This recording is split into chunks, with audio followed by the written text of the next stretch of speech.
It's true. We're all here and back again for another episode 6 of Catching Up with Franco. And today's special guest is Andy Price. Hi. Hi, Andy Price. How are you? I'm well. How about you? I'm doing okay. As with us as always. I was going to say as with us always, or I guess it could work either way. Senior Wayne, our commentator corraller. Thank you for being here. Oh, Andy Price, artist extraordinaire from everything. You've drawn pretty much everything, right? I draw whatever pays the bills. Yeah. So I say what I'm sure what people know me for primarily is My Little Pony, but I've done licensing work with Marvel, with DC. I've done covers for Archie. I've done work with Disney, Lego. I've done horror work with Storm King comics for John Carpenter. I do, like I said, I do whatever will pay the bills. So there you go. Keeping your head above the waters. We're already getting trolled by Sarah. Oh, already? God. Awesome. What is she saying already? Oh, geez. Yeah, this sounds like Sarah. Yeah. So we are broadcasting today live on Facebook. We are broadcasting on my Facebook page. We are broadcasting live on YouTube, and we are for the first time streaming live on Twitch right now. So say hello to all the Twitchers out there. Hello, Twitchers. How are you? Hello. And as always, howdy. And as always, you can always catch up on any of the programs you may have missed. They are on my Patreon page, so you can catch that right down below. There's a scroll and tell you where to go on my Patreon page. You can see them all for free. Any past episodes, but starting tomorrow, this episode will be up on Patreon. Yay! As always, there are spoilers. Many spoilers. We're going to talk spoilers for WandaVision and a show that Andy informed me has been off the air for 38 years now, MASH. So we're gonna talk about spoilers for a show that's almost 40 years old, or of actually 50, because did you just tell me? Yeah, it was on 50 years. It's coming up or something like that. Yeah, it started in 1972 after the success of the movie, so yeah, we're coming up on the 50th anniversary. This year is I'm a wealth of useless TV trivia. Me too. This year is the 50th anniversary of All in the Family. Oh wow! Okay, a show that would never be made today, but yeah. No, I don't think it's such a raging debate as to what you could get away with, but I don't think you could do All in the Family. I don't think so. I don't think you could do MASH. In many ways. I don't think you could do a lot of what was done on that show. And that show got away with a lot for its time. The amount of blood that they got to do on the show, and we're going to talk about that later. On the show. We're going to talk all MASH stuff later, but as always, again, final warning: there are spoilers for WandaVision because we're going to talk about that first. So WandaVision first. And then MASH. So if you haven't seen MASH, you have the first 20 minutes of this show to catch up on the 11 years of MASH you may have missed. Because we're going to talk about spoilers for that. So what are you going to draw today? So what are you drawing today, Andy? I've got a Scarlet Witch.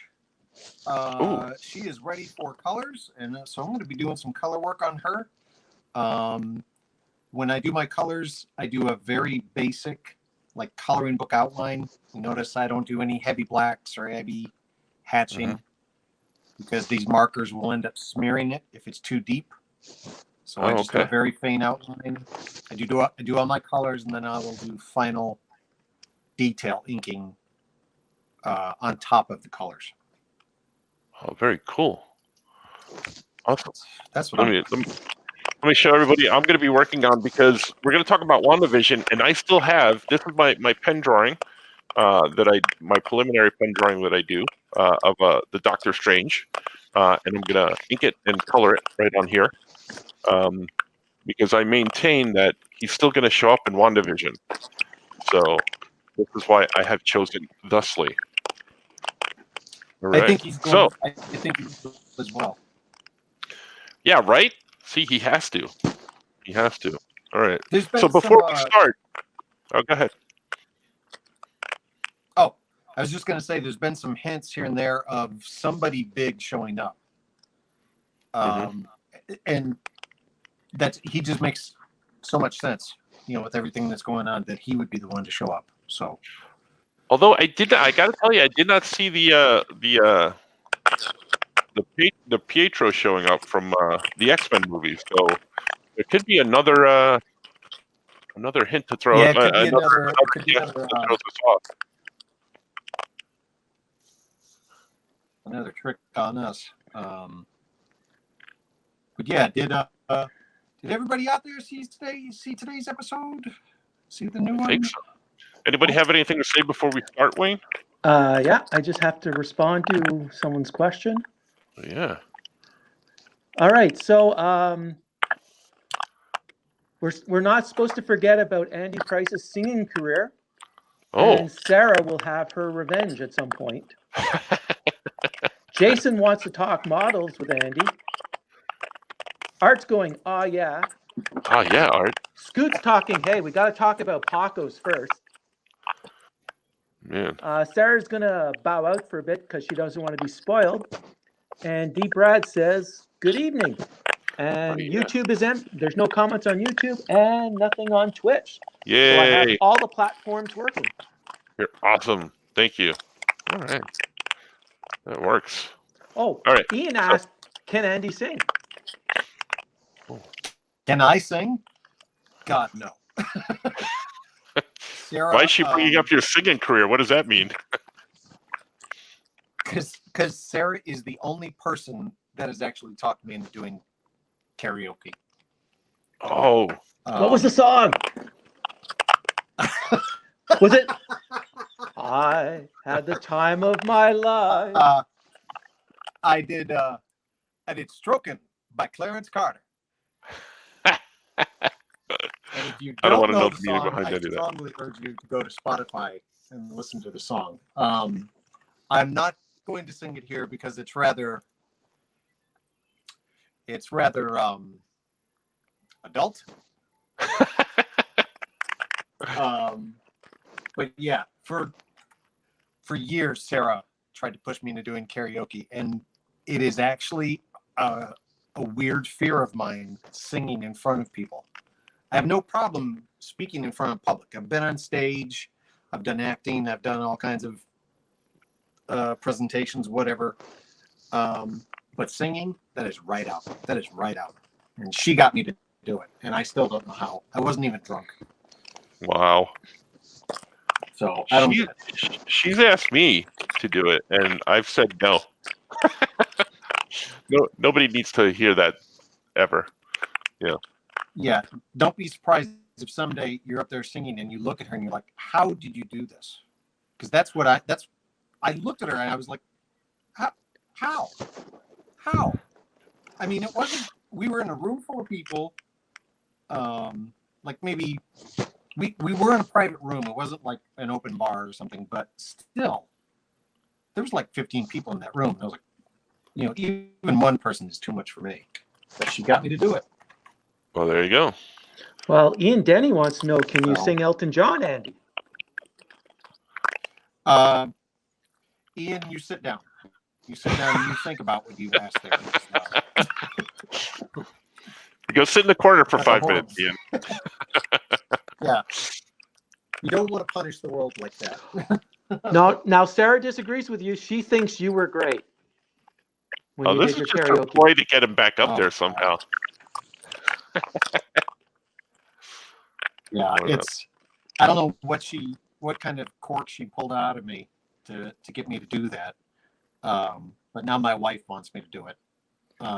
When she found out that I did it, she kind of felt left out. Now she wants me to do it. I'm like, oh my. Yeah, you're in trouble. That's exactly it. My goodness. Oh, we lost Andy's desk. Oh, we did. We lost Andy too. I think his mic was on that desk. While he's getting things back up and running, there he goes. He's fixing things.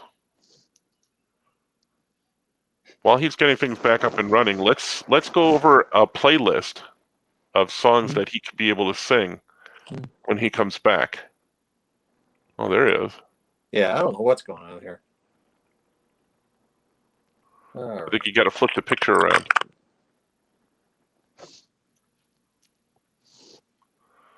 So what's a number of songs? What's some good songs that Andy could sing when he comes back on? I still think Time of Your Life. Oh yeah? Yeah. I'm thinking any Journey song would be good. Oh, there we go. I think he's back up and running. Journey. Oh, you heard all that? We thought we were muted. Sorry. No, actually, Sarah has the perfect song, Age of Aquarius. When the moon is in the 7th house and Jupiter aligns with Mars. Oh, maybe. I should be exempt because I am Aquarius.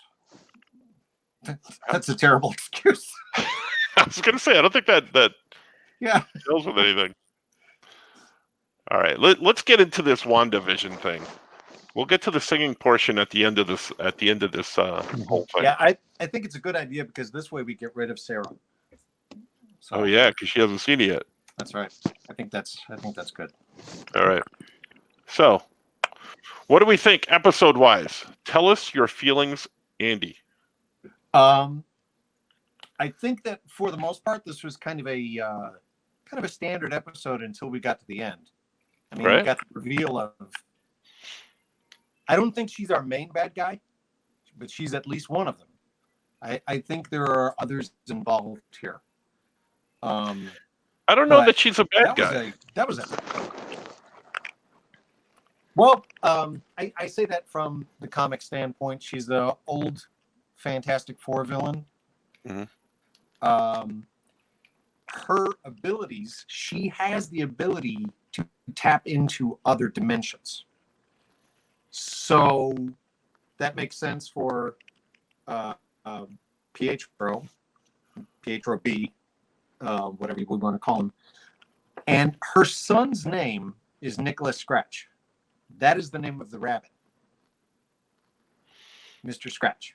Oh, I didn't realize that. And her son also has dimension abilities. So my wife and I were speculating, what if Quicksilver is actually her son? Disguised as presenting himself as Pietro. Well, we seen her do when she was having a little drink on the lawn, using the magic, and you saw the puff of smoke behind Pietro, the purple smoke. So she was the one casting the illusion. Oh, I missed that. When was that? When they did the Agatha opening credits, when they went through the different years, the different decades of the show, the one shot where you saw Pietro opening, where Wanda opens up the front door and Pietro's there, she's on the front lawn drinking, and she was twisting her hand, and you could see the purple smoke behind Pietro, as if she conjured him up. Oh, this is information I didn't have a few seconds ago, Wayne. It's a spoiler. I know. My goodness. I don't know if I like that. Oh. Andrew's gone again. Well, what do we got questions-wise? Anything? Still back to the songs. Sarah wants Nights in White Satin. I like that. I am too, and I call BS. You can never get rid of me. Never get rid of me. JK, see you guys in a bit. Madeline Reed, sing, no, sign. Stupid dyslexia. Jason says, Mephisto is Ralph. Really? And we're quiet on the other two fronts. Really? Because we still haven't seen Ralph. We haven't seen Ralph. and everybody's curious as to if we are going to see him. So Jason's thinking that it's him. It's Mephisto. That's an interesting take. Mm-hmm. Yeah, possibly. We were discussing that too. I don't know why my camera keeps But- dropping out like that. The head of Sword, there's something with him. He Yeah, is so he's determined. somebody. Mm-hmm. He's somebody. He's so determined to get in, and to get the vision. Yeah, There's so a, he had him. We did find out that he had him reassembled, or he was reassembling him, right? Yeah, We he still don't wanted know what- Vision put back together. Yeah, we Yeah. don't know what Project Cataract is just yet, but it is. It looks like it's to weaponize synthesoids. Mm. My goodness, so much is happening. There's a fan theory out there that guy is Ultron. That's a bit out there for me, but you never know. Oh, like he's back. He rebuilt himself, or something happened. Yeah, He was able to put his consciousness into a human. I don't know. maybe. But again, I don't know if I necessarily subscribe to that theory, but there's so many theories out there right now. But yeah, I could see Mephisto. And there were fans that called her from the beginning because they hooked onto her name. Mm-hmm. Oh, absolutely. I was one of them. Oh yeah. Character. Yeah, we were talking about that like the first episode, thinking. And I do like Catherine Hahn a lot. I have kind of like a mini crush on her.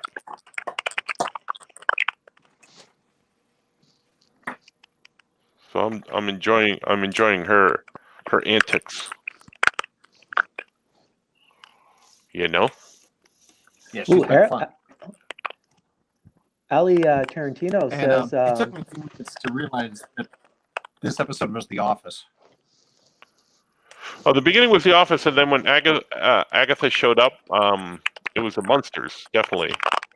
And they were doing kind of like the episode was kind of like a mixture of The Office, but also Modern Family type thing. What were you going to say, Wayne? Oh, Ali Tarantino says, Sithon and the Darkhold are also rumored. Oh man. Well, they're definitely setting up. What do they call her? Because I remember her as Captain Marvel. Photon, Photon. right? Oh, Because she Pulsar. definitely Pulsar. Is that her? Pulsar. That was her, and that's the color. She wore black and white, and well, she did as Captain Marvel too, didn't she? I thought it was Photon. Yeah. Wasn't her Captain Marvel? All I know is that when she came through the barrier, she landed in a superhero style pose. You know, she was down on one knee. She had the hand out. So she's definitely a superhero now. She landed in that pose. Not Pulsar, Well, that's the Photon. glowing blue eyes, didn't? Photon. Okay. Yeah, Photon. Sorry. It felt like we were getting back to a Karate Kid 3 situation going, oh my God, all these years I thought it was Photon. I know. We have, Wayne and I have that. Marvel knowledge. Now, was that the Darkhold that was in the basement? The book that was glowing? See, I only watched it once right before we came on, so...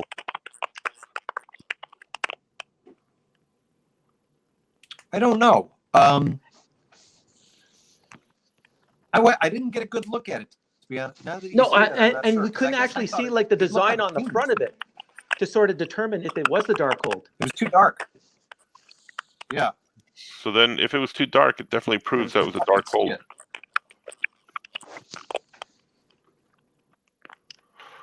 If it was too dark, then it was Yeah, definitely they dark didn't want hold. to get a good look at it, yeah.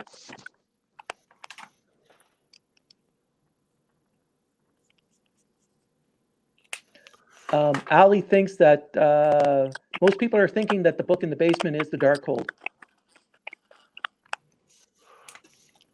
I don't subscribe to these fan theories, even though I have a whole bunch of my own. I don't know about that. Oh, here's a question that's really cool. Madeline Rhee asks, who do you think is the great star Bettany is talking about having finally gotten to work with?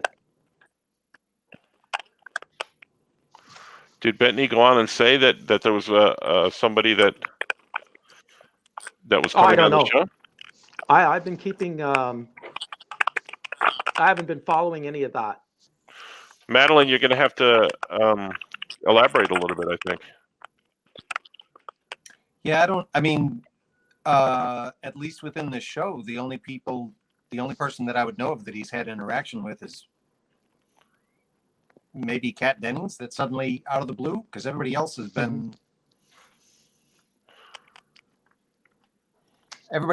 kind of a generic actor, I guess. Nobody else that I really know in the show. Or is he talking about somebody that's coming up? Could be. Not sure. Yeah, that could be. Yeah. Yeah, people are really not letting go on this singing stuff.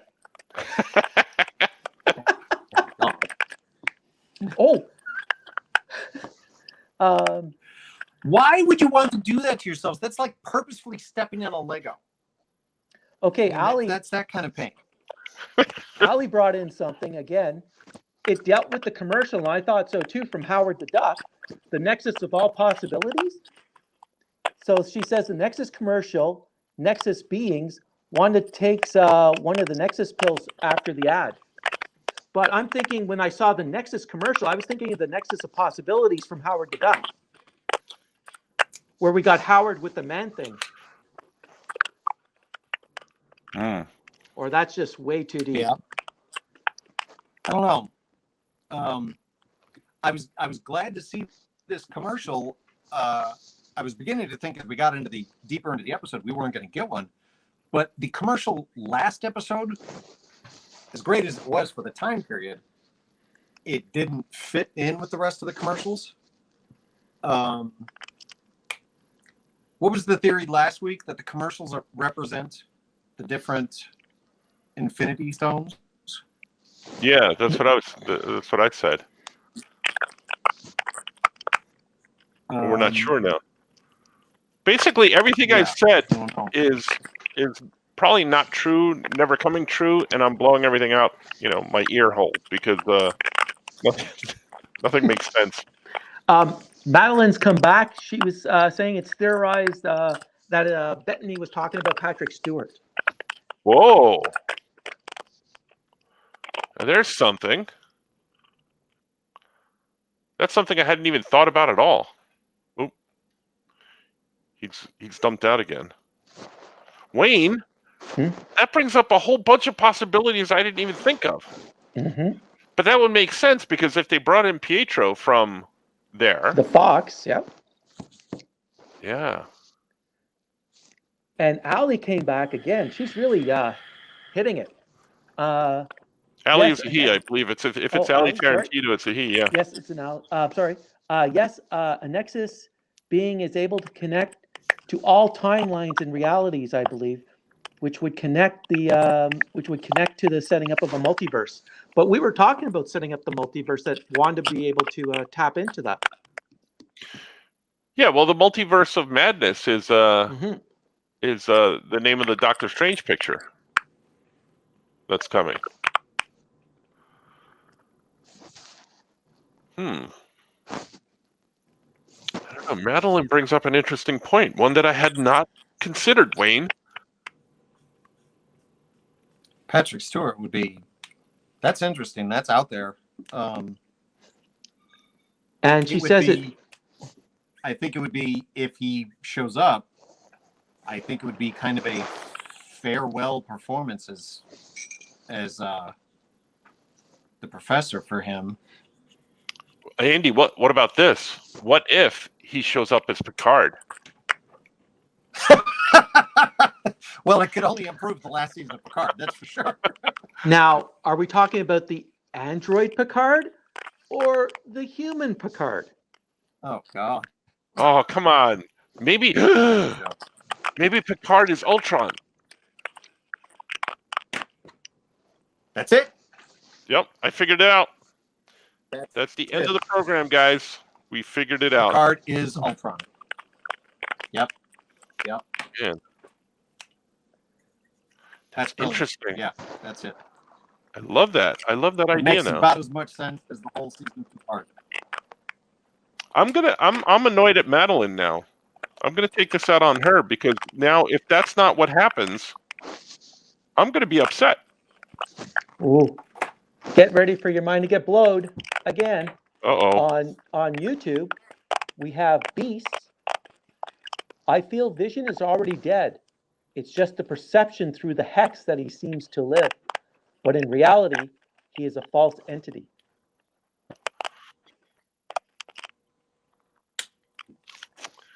Well, yeah, because Okay. we've seen both him and Pietro in like zombie form because they were already previously dead. So it could be just part of Wanda's psychosis, maybe. Mm-hmm. Yeah. I don't know.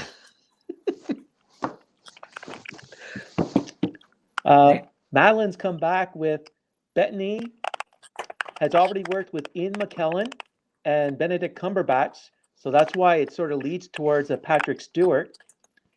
And Ali came back that, you know what, Patrick Stewart could be in it as Man-Thing. Ooh. Patrick Stewart already has a Man Thing, though. He's talked about it on talk shows. Sorry.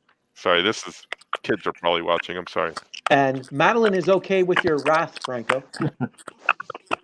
Yeah, I'm gonna be upset if it's not him now, because I like that idea. You know, Because in the beginning He I could was thinking come that on it was Reed Richards or something like that, you know. But that makes the most sense as Patrick Stewart.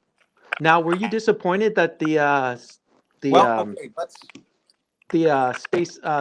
engineer wasn't Reed Richards? Yes. Me too. Yeah. Okay, so hang on to the idea of Patrick Stewart for a second, because one of the theories that we were discussing is that, I mean, of course, the story is based heavily on the House of M. Right. And in the House of M, Scarlet Witch did away with mutants. However, this could be a setup for the reverse, where Scarlet Witch brings in the mutants. Mm-hmm.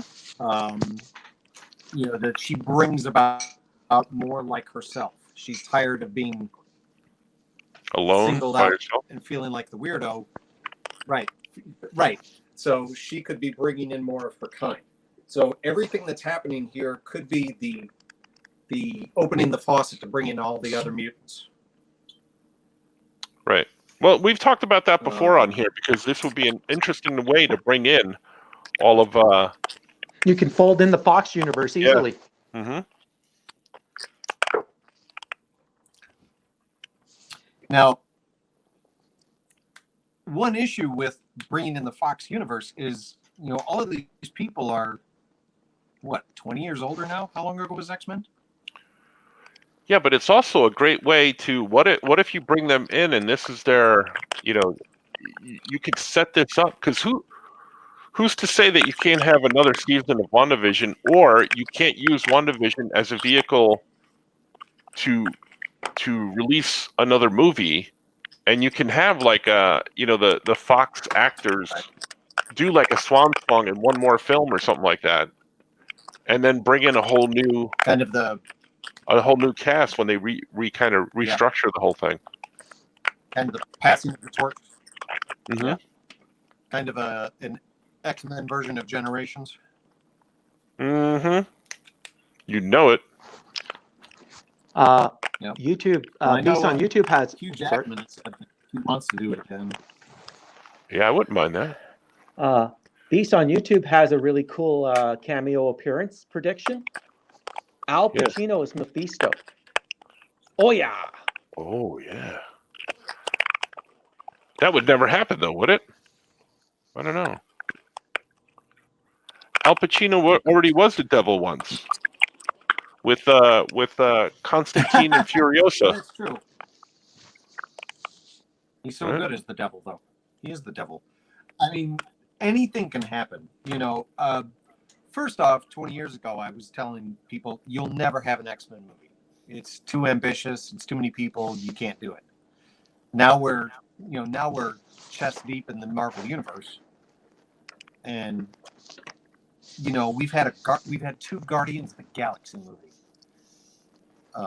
So anything at this point is possible. We could get anybody. I mean, Marvel. Yeah. Marvel started picking off DC actors. They got Keaton.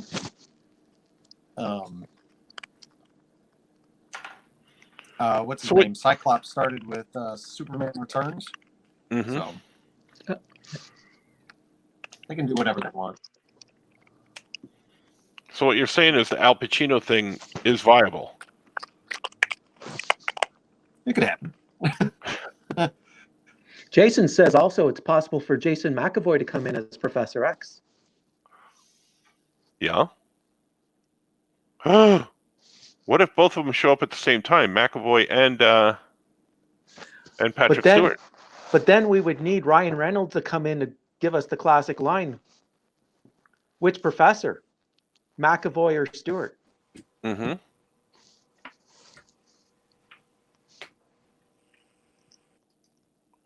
Andrew's having issues camera-wise again. That's all right. I think it keeps booting him off after a little while. Okay. Yeah. But I'm gonna drive down to Madeline's house and stand outside her window and shake my fist at her if Patrick Stewart doesn't show up in this now. Ooh, she's ready for more wrath.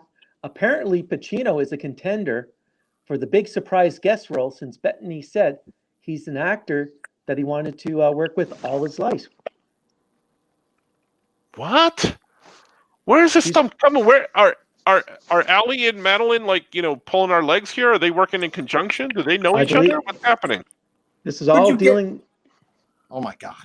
Oh my god! It's all about the Nexus, man. It's all about the Nexus. Well, Ali says he doesn't think we saw the engineer yet. Then he had Blue Marvel Doom, and he said also didn't Marvel deny it was Reed and say it would be someone bigger than Reed? Who could be bigger than Reed? Al Pacino. Yeah. Yeah. Well, yeah. I mean, God, yeah. Wow. Holy cow, bitch. Man. Nobody says no to Marvel anymore. Marvel is getting anybody they want. Well, once you start generating a couple of $1 billion a movie, that money talks, right? It was funny. The first two episodes, they went to Dick Van Dyke for help on the black and white episodes. Yeah, I read an article where they had lunch and Dick Van Dyke didn't know what they were doing. Apparently. Yeah, he was like, "What are these movies?"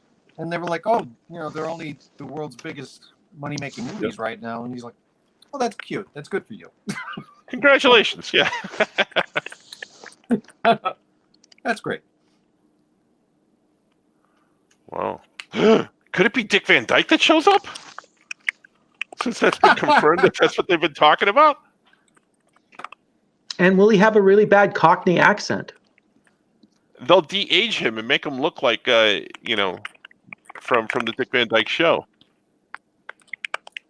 Yeah. Yeah, he'll come in as Rob Petrie. Maury Anson's going to show up, too. Man, that's crazy talk. Oh, Beast on YouTube. Sorry. Go ahead, Andy. If FBI guy, I can't remember his name. Jimmy Woo. Yeah. No, the other one.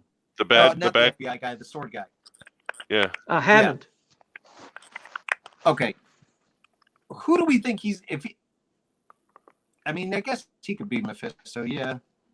I don't know. Anyway, I'm sorry. I'm just rambling. That's what we're here for. Rambles. Yeah. Beast on YouTube. I really thought how the house items were glitching out shows Wanda's internal struggle. It's an incredible representation. The finale, I feel the hex will break into pieces, and Wanda will shed a red tear of color of the hex. Ooh. Well, there's only 2 more episodes left, so something's going to happen quick. You know, because like Andy said before, this episode felt like it was very, very normal until we get to the end, and then it's that twist, and then the next episode feels like it's going to be kind of gangbusters a little bit, right? And then there's only 1 more after that. People are loving your work, the drawings that you guys are doing. Oh, thanks. On all platforms. Thank you. And Madeline. Thank you. Madeline, I don't know if I can handle any more from Madeline. She keeps coming up with these big revelations. I don't know if I can handle it. She's just hoping for some fearsome fist shaking.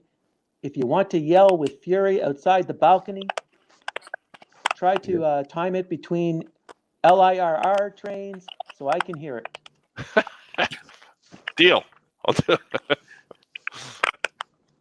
I thought she was coming at us with another big one, and I'm like, oh man, I don't know if I can handle another one from.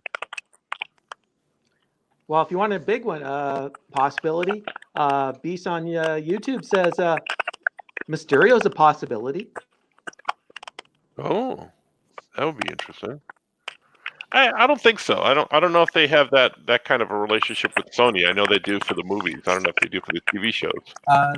They don't yet, because if you'll notice at the beginning, the Marvel intro, there is no Spider-Man in the images. But also that scale seems a bit beyond Mysterio.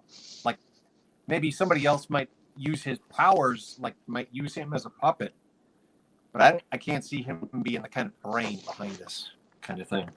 Oh, here's a character that gets forgotten a lot because he's usually associated like with Ghost Rider. How about Blackheart?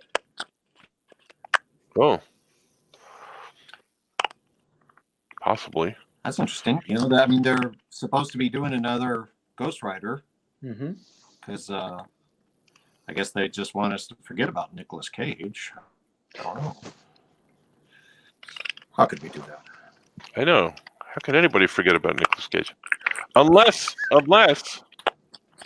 Patrick Stewart shows up and then you realize it's the whole face-off work and it turns out to be Nicolas Cage underneath Patrick Stewart's face.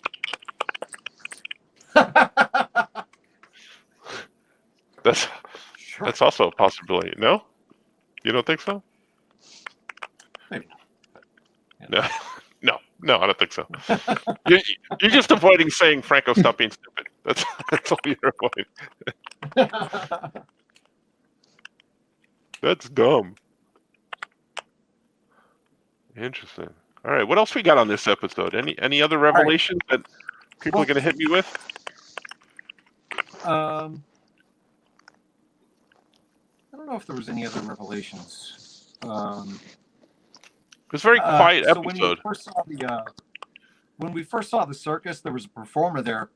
I was like, I think that performer is supposed to be Phoenix.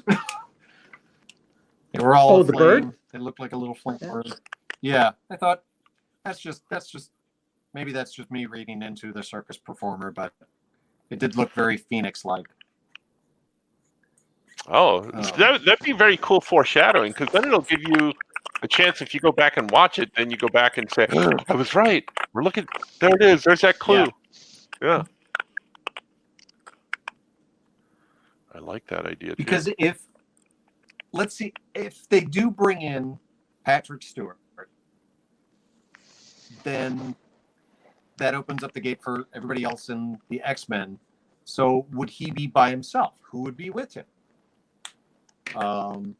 Who's pushing his little wheelchair for him? Who knows? Ileandra. from the Shire. Or We'll would they embrace the bring Marvel everybody else? Cosmic. Yeah, I don't know that they would bring everybody in at once, but maybe just a contact, I and don't think it would. maybe just like a mind projection or something. Yeah.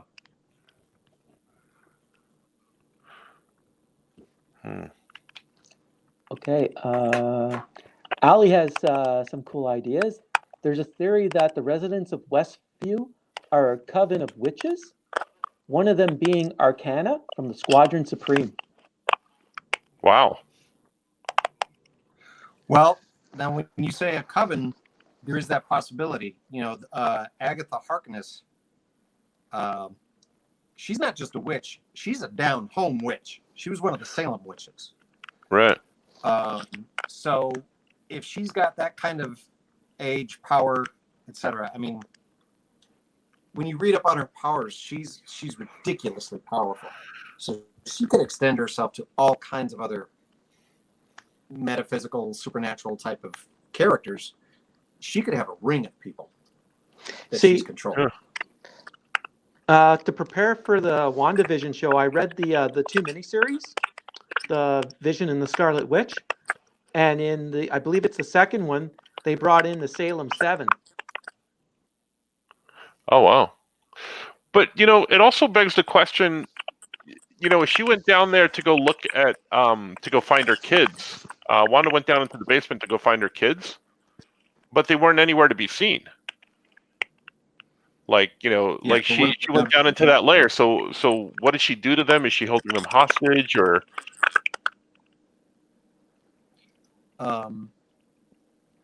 And the one kid, Billy, Timmy, whatever, one of them has Quicksilver's powers essentially, and the other one kind of has the Scarlet Witch type of abilities. He grows up to be a character called Wiccan, right? And he was dressed like that in the Halloween episode. Mm-hmm. And he shows his powers again in this episode when they're at Agnes's house, and he says, "I like it here. I can't hear you." Whatever that might mean, but he can't tap into her. Right. At the time, can't use the telekinesis to hear her.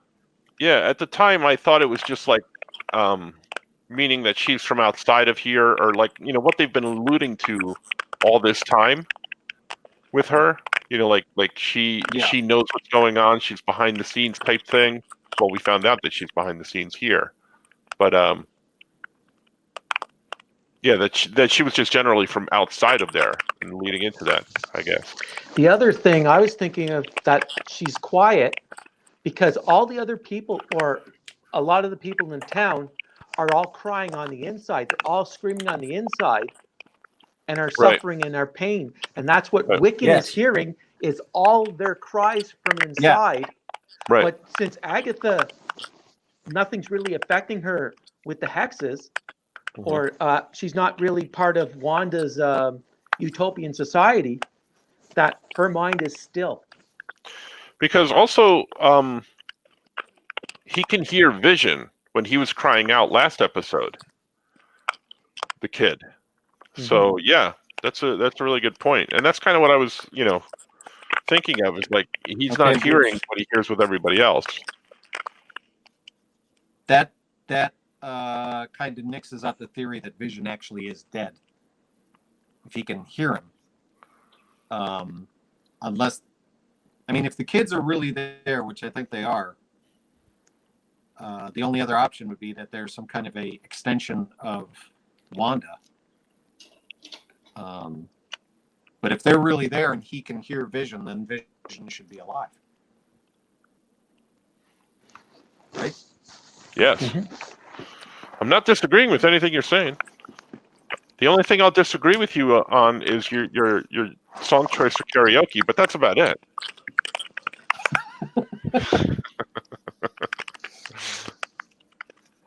I don't even know what happened. Like I said, I wasn't even drunk. If I was drunk, I probably would have had. Oh, God. Okay.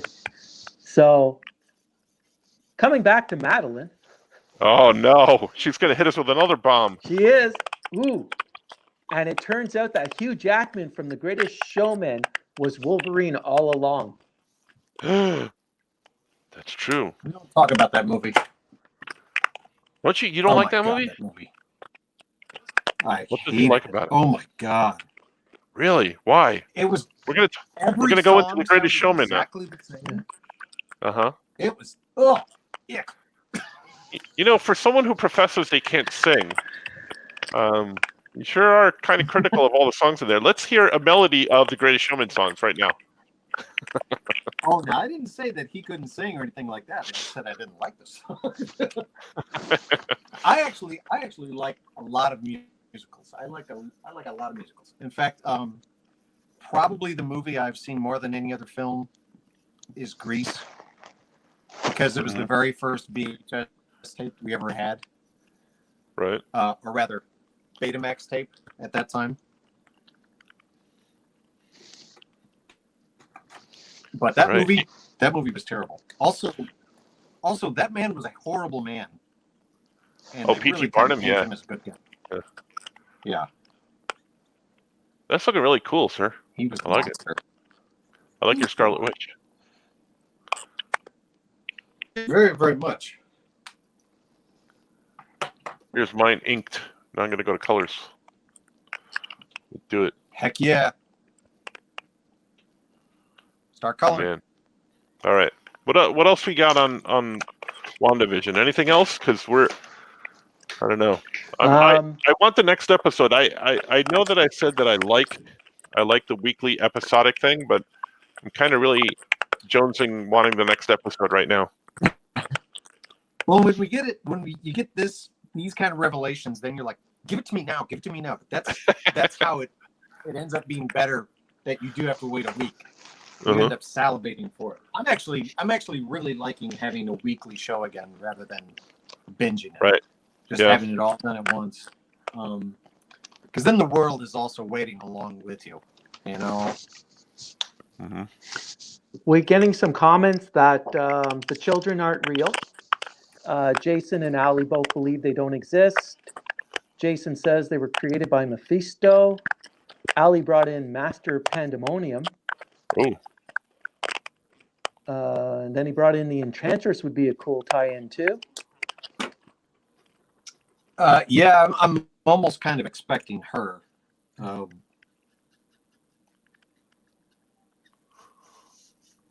Ooh.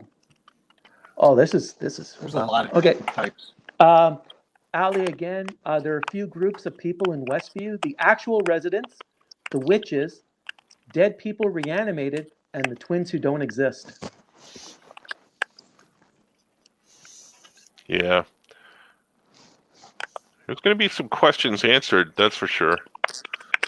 And Bruce Jackson wants to know, hey, Andy, what's up? Hi, Bruce. You know, one of the questions we still don't have answered is, where were the kids at the beginning? There were no children until the Halloween episode. Right. And now we have kids. So why do we have them now? Yeah, because if she took over the town of Westview, it's not like there wouldn't be kids there. Right. And that was brought up by the Vision when he said, I walk to work every day. I pass the park. There are no children. And then the next episode, we got kids. Right. Like somebody realized, oh, we forgot the kids. You know, somebody.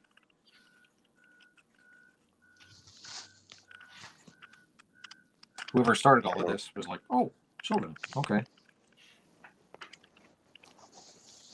Not sure. All right. Now, I think that's... there is a possibility that their kids are not actually there. Maybe just they're touching on this for the sake of Marvel and then whatever. But that would be hard to control in a movie. I don't know. Again, I'm just spitballing. I don't know. It's tough. It's tough to speculate, but fun. But Yes. Yeah. Now the next show is Winter Soldier, right? Falcon and Winter Soldier. Yeah, that starts in like, I think there's like a 1 or 2 week. I think there's a 2-week gap till the end of WandaVision, and then it starts like a week or so after. Okay. It's going to be a lot more straightforward. I expect it to be similar to like Winter Soldier, and that'll be more like a spy type TV show, more espionage. Yeah, a bit more action oriented.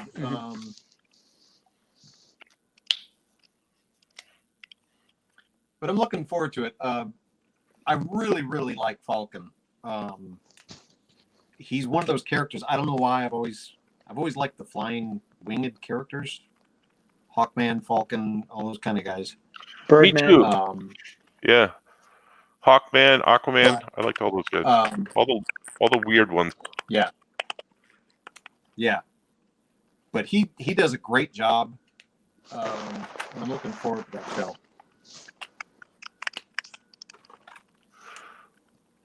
Any idea about because Wayne and I were talking about this beforehand, you think it'll tie into this at all? Probably not, right? That's what I'm wondering. I'm curious if it'll take place at the same time. Like it could be, they could be in a completely different area and like something is mentioned about it just to tie it in. Sort of like what they did with know. S.H.I.E.L.D. Marvel's Agents of S.H.I.E.L.D., where they reference Captain America, Winter Soldier.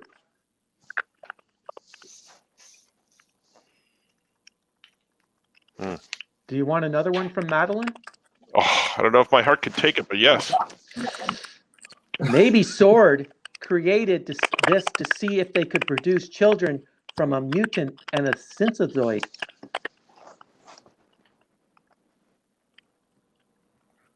Wow. Because then they'd be able to have something to control. Well, they want to build. He wants to build an army of weapons, sentient weapons. That's what we're assuming. So, is this how we could introduce new Sentinels? I was thinking that. Wow. That's crazy talk. That's what I'm here for. And speaking of Sentinels, I have this. Oh, that's a good book. Oh, wow.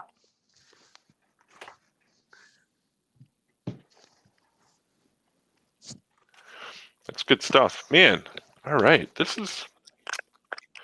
Now, you know, the unintended side effect of doing this show is that for like hours after the show, all I'm doing is thinking about all the possibilities for WandaVision now. All the things that could happen. Yeah. Now, one of the things that could happen is we were saying, like, you know, they've only got 2 episodes left. How are they going to wrap this up? Please don't pull a Game of Thrones on us and drop the ball. Right? Just don't do that. Yeah, that would be a miscarriage of justice, I think. Yeah. All right. All right. Anything else on WandaVision, or should we? That's it. All right.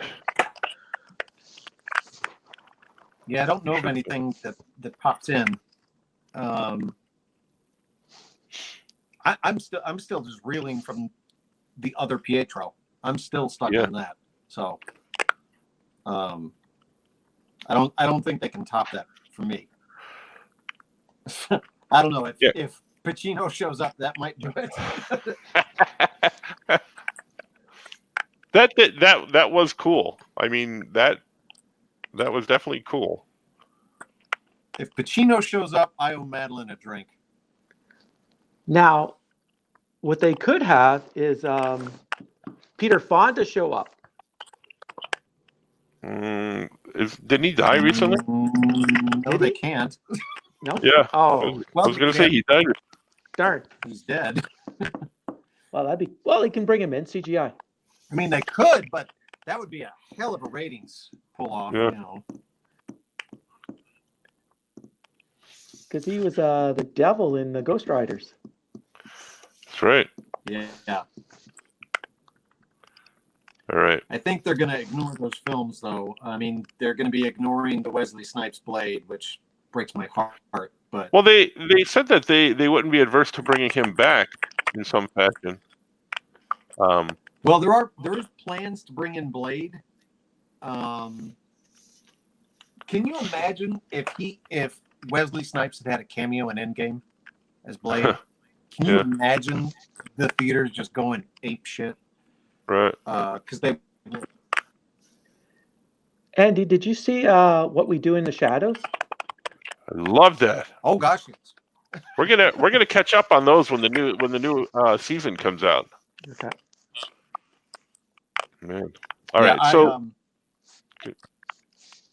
go ahead. What were you gonna say? I feel like I brought What We Do in the Shadows to America. I was coming back from Australia and I saw the original film on a plane before it had come to America. And I was telling people about this incredible, hysterical movie, and they were like, "Are you making this up?" Because nobody had heard of it. And then a couple months later, it started being released in like, the small artsy film houses and things like that. And then it took off, and I felt like I brought it with me to America. Was it one of those that was free on the plane, or did you pay to see it? No, it was free, and I was like, Yeah. I was looking for stuff. I was like, this is a vampire movie. I'll see what this is. I know nothing about it, and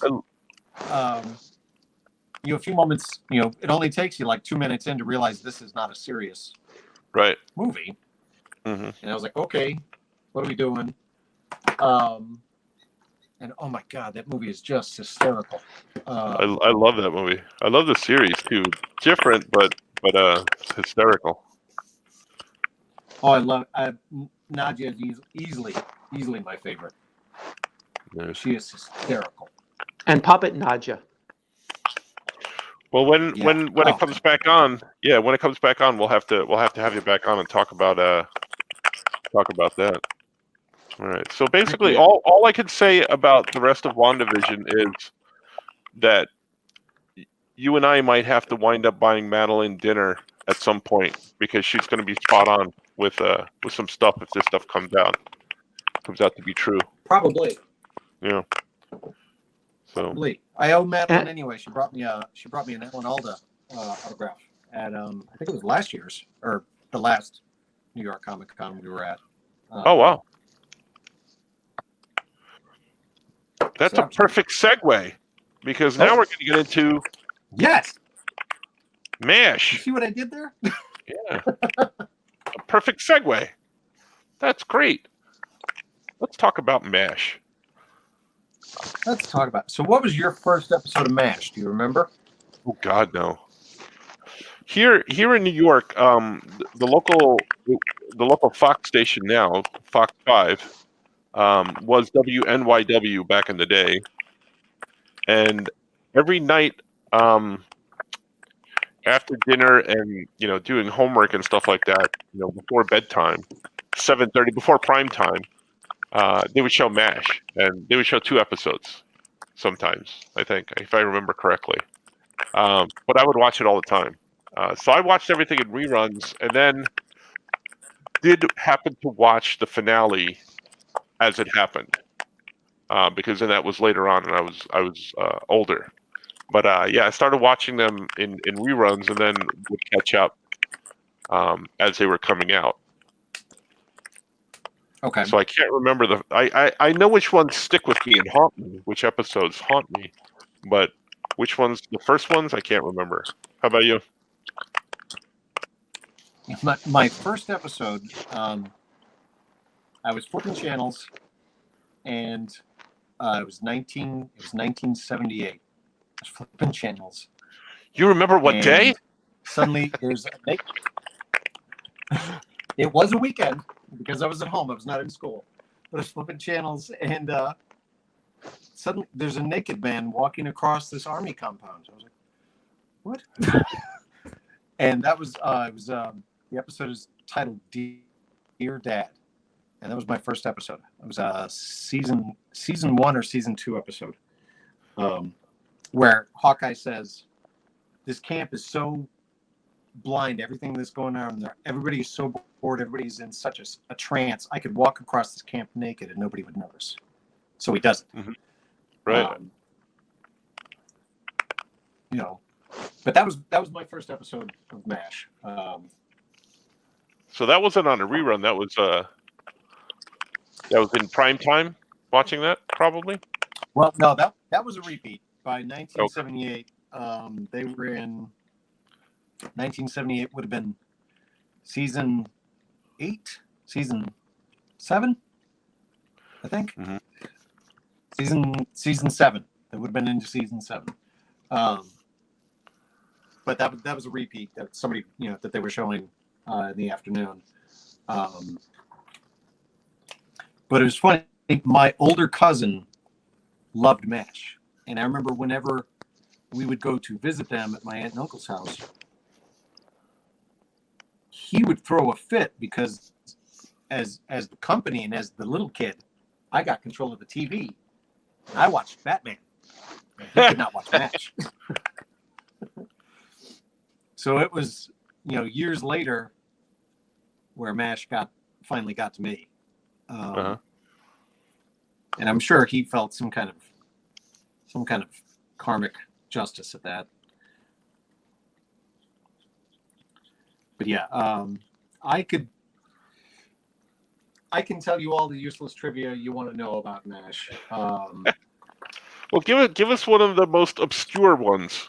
What most obscure fact sits out in your head about MASH? Because I love the show. I know there's people that can't stand it.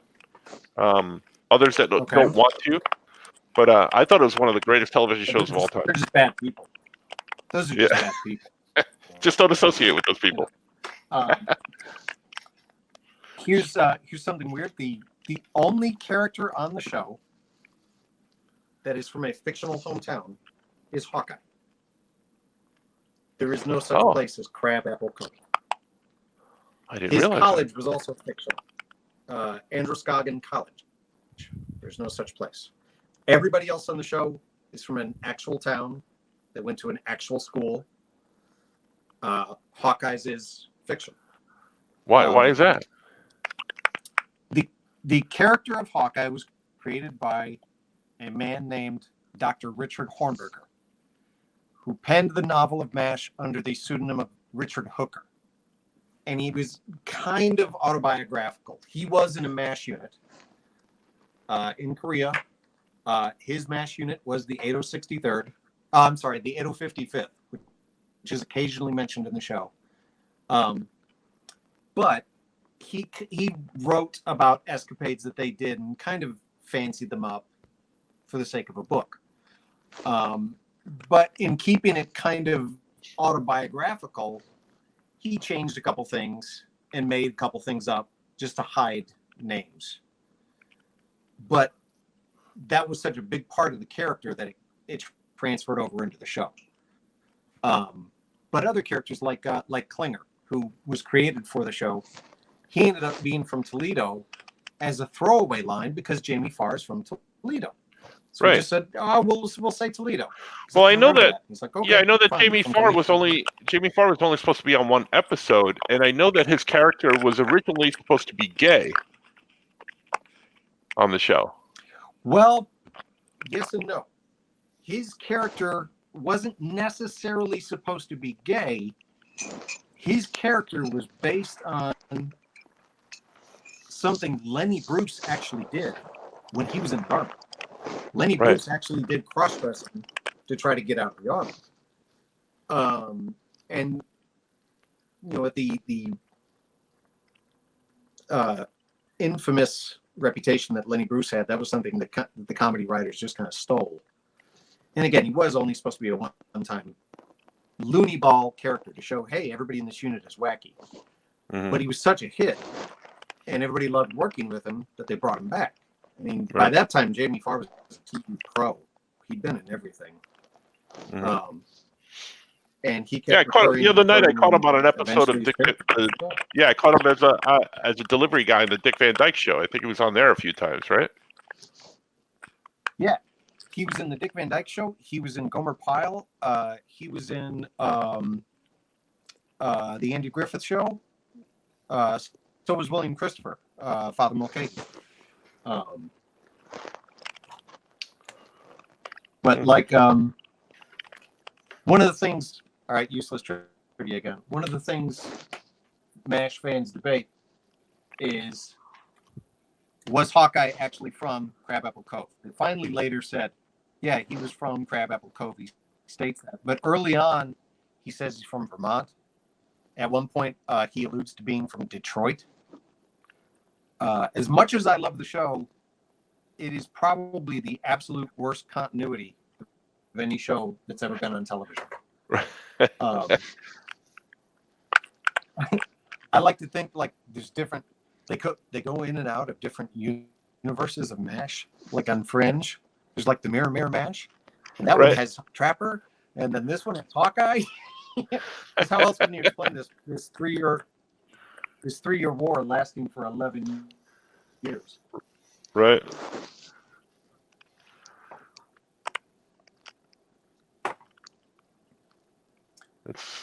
So, what is it about MASH that you like?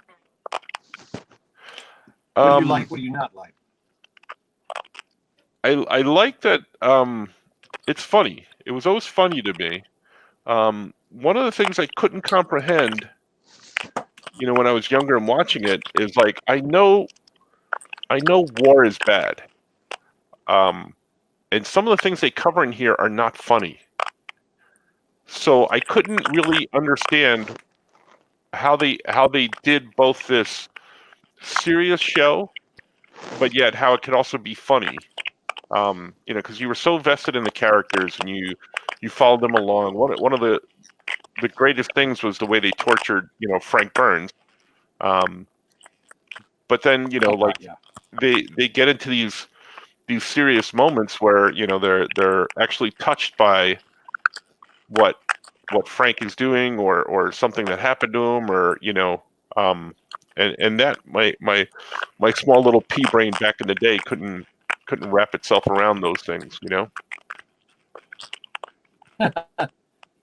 Yeah, it's funny. I think Frank is actually probably the most underrated actor on the show. I think Larry Linville was brilliant. I think when he left, some of the comedy changed. I mean, they didn't want to repeat him with Charles. But that's what's amazing to me, is because the Charles stuff was so good too. Oh God, yeah. He was also fantastic. They stole him away from the Mary Tyler Moore Show. The producers saw him on there, and they were like, "You're great. You want to come do MASH?" Yeah. And I love hearing bits and pieces about the background history of shows. One of the biggest regrets of the writers was that they did not give Frank his own episode. And they wanted to at the end, when Larry Linville decided to leave the show, he said, "I've gone as far as I can with the character. The character has turned into a cartoon. And I don't know." Oh, we lost you. Your microphone, your camera again. But yeah, the show was just a really good show, just writing wise and everything else. And you didn't miss it when they took away the laugh track. I was going to say that's one of the things that I think one of the deals they made. Mm-hmm. at the beginning. I think it was a network thing, but I think Andy can speak to this probably better.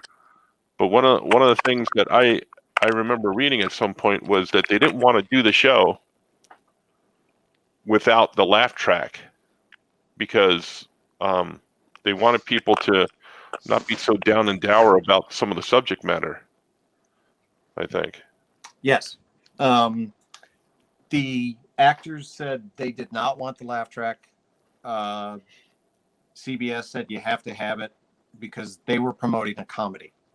Right. And they were really, when the show really finally started branching off into the serious stuff, the first time they tried it was in an episode called Sometimes You Hear the Bullet, where a childhood friend of Hawkeye's shows up at the camp.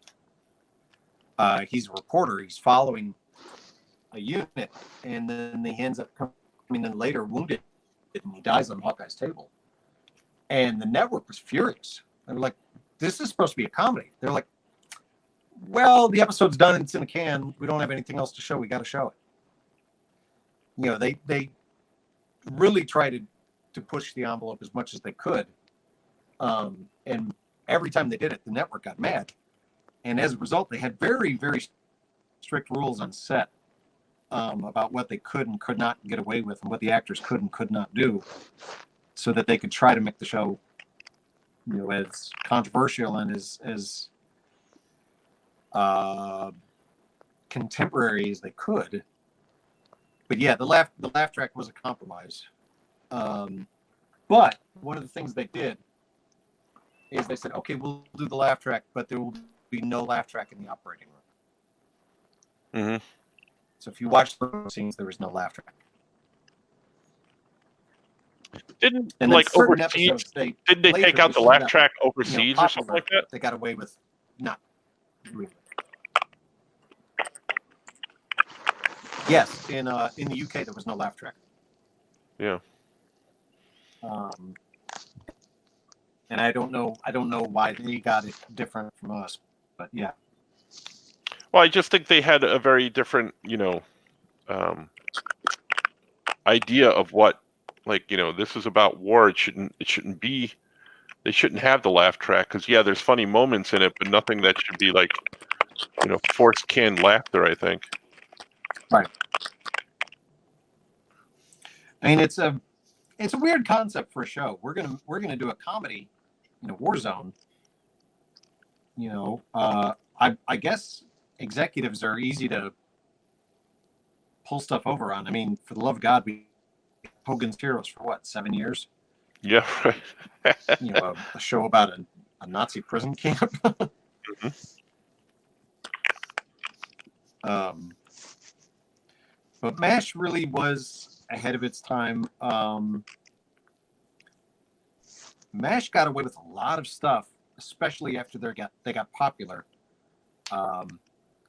MASH was the first show in network history to use a certain swear word. I don't necessarily. We might have children here. Yeah. Just said something in an episode that was the very first time it was ever said on TV. Yeah, you yell out earmuffs and then you can say it because everybody at home will cover their kids' ears with a. He said it to. I missed that. Say it again. Earmuffs. Hawkeye said, "Son of a bitch." It was the very first time it was ever said on network television. Mm-hmm. So there you go. We have a question from Ian. You can't get me in trouble because I'm just repeating Alan Alda. Andy, Ian wants to know, where were you when MASH ended in 1983? Now, according to Katie Cook, she thinks you were already retired and watching the last episode in an assisted living home.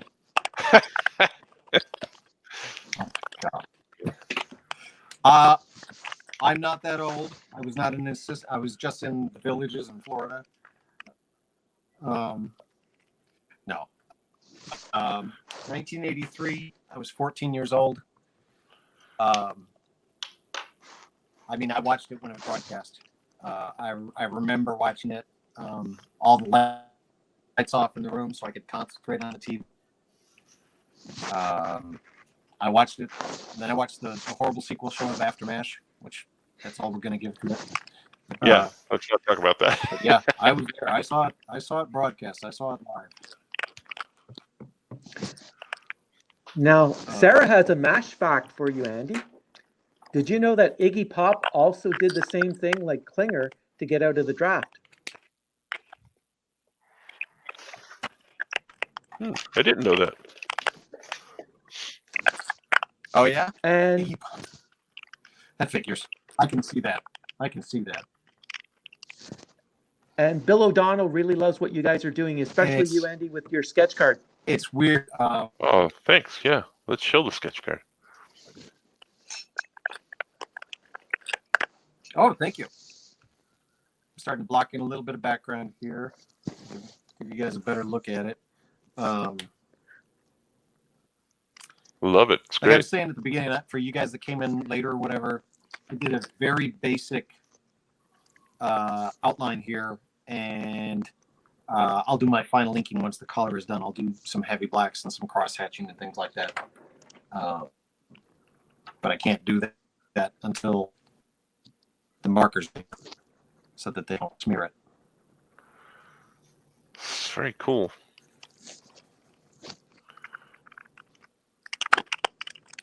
We do have a question, but what it's other not MASH classic related. television do you want to know stupid things about?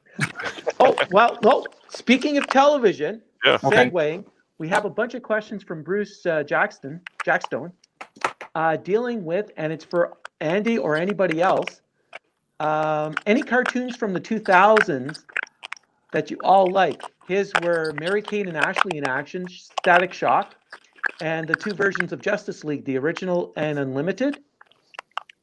He also goes on to any cartoons from Deke, like Inspector Gadget, Adventures of Sonic the Hedgehog, Sabrina the Animated Series, and so on.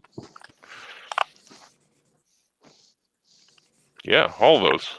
All those. There were so many. I mean, I love the Justice League. Yeah. And that's where Warner's made a big mistake for Yeah, their first Green Lantern movie. How's that? They should have gone with Jon Stewart. Yep. Because if you think of which of the Green Lanterns at that time had the most recognizability among people, it would have been Jon Stewart because of Justice League. Mm-hmm. Wasn't there like a little bit of a controversy when they announced that Ryan Reynolds was going to be in it, and people were like, "What? Yeah. How come he's not black?" I think Jon Stewart's a better character. Mm-hmm. That's so Tivoli. I think Jon Stewart's a more interesting character anyway. I think Hal Jordan's always been kind of a jerk. Douche nozzle. He was Parallax eventually. So you know that he had some bit of a douche It's funny nozzle in him all along. You know, yeah. Yeah, they tried to build into that with that Ryan Reynolds travesty.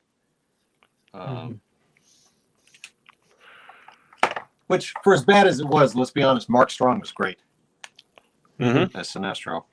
He always is.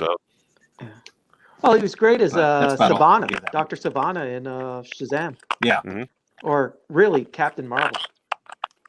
Oh, God. Yeah.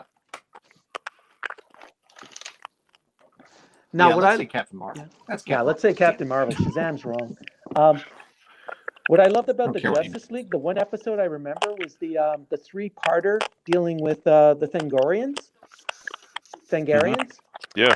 And they're in the department store, and Batman goes, "Okay, we got to get out of our costumes and go out as like normal civilians." And Flash goes, "Whoa, whoa, whoa, whoa, whoa, no!" And then he just goes, "Boom, you're Wally West, Diana Prince, Clark Kent, Bruce Wayne," and just shut him down.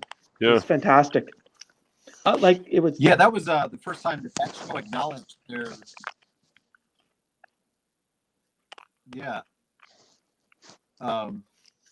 It was neat. I liked that episode, but it pissed me off because I was a big Hawkman fan. And I was like, if this is all we're going to get of Hawkman in the Justice League, I was mad. And then when they finally actually brought the more updated Hawkman, the reincarnated Hawkman in, he was fantastic. I was like, okay, you guys are excused. You guys can do whatever you want now. That's true.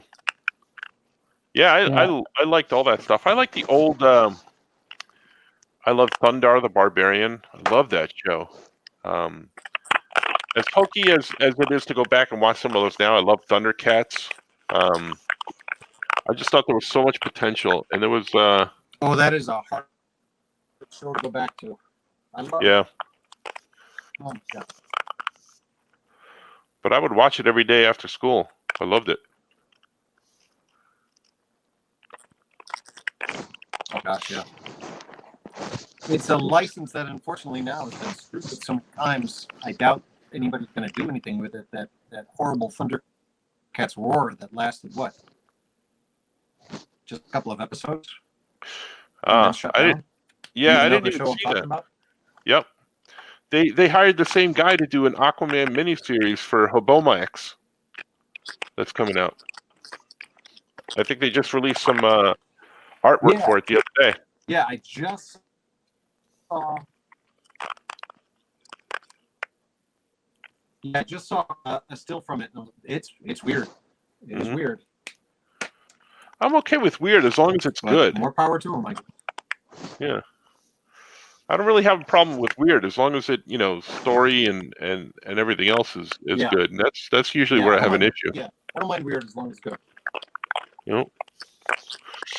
So I know we're talking about cartoons, but if I could go back to MASH for a second, because there was something I did want to talk to you about, see if you knew this, because I know you know everything about MASH. But what was you saw the finale, Charles's right? address is 30 Briarcliff Lane. No, that wasn't it. Yes. The finale was the most watched television show ever. Today at lunch we were watching episodes of we just happened to watch there's a new Craig Ferguson game show called The Hustler. And one of the questions on there was, what was the most watched television show of all time? Oh, MASH, Seinfeld, which was, the finale. And I knew it was MASH because, back then we didn't have DVRs and all this other stuff. You had to watch in real time. So do you know what issue struck New York City during the finale of MASH? Do you know what disaster almost befell New York City? Oh, all the plumbing issues. Yeah. Yeah. All the plumbing issues. Yeah. Because anytime there was a commercial, everybody in the world was watching MASH. So every time there was a commercial, everybody would go and use the bathroom at the exact same time. So the system could handle it. The tours could not handle the overflow. So yeah, MASH almost caused a sewer overflow in New York. Yeah, a brownout. Literally. It is still the most watched network broadcast program. Yeah. See, you are a really big fan. I didn't know if you knew that or not. Like, I learned that a few years ago, and I was like, that's crazy to think that many people were watching TV at the same time. I mean, barring any natural disaster, but even nowadays, if a natural disaster happens, there's so many people watching so many different channels. Like someone will be watching CNN or CBS or whatever. That was on one channel, and everybody was watching it.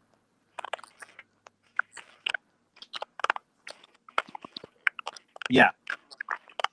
Back then we had ABC, NBC, CBS, PBS, and CNN was a new thing. And that was it. Oh, we had HBO. That was it. Those were your options. So everybody was watching the same things.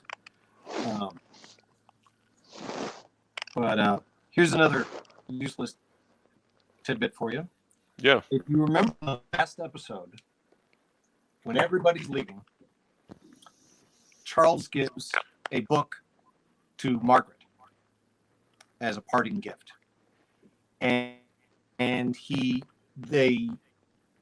opens the cover for her, and it's obvious that there's an inscription in there to her. You can see her reading it, and you can see her reaction. She's moved to tears, but we don't see the inscription.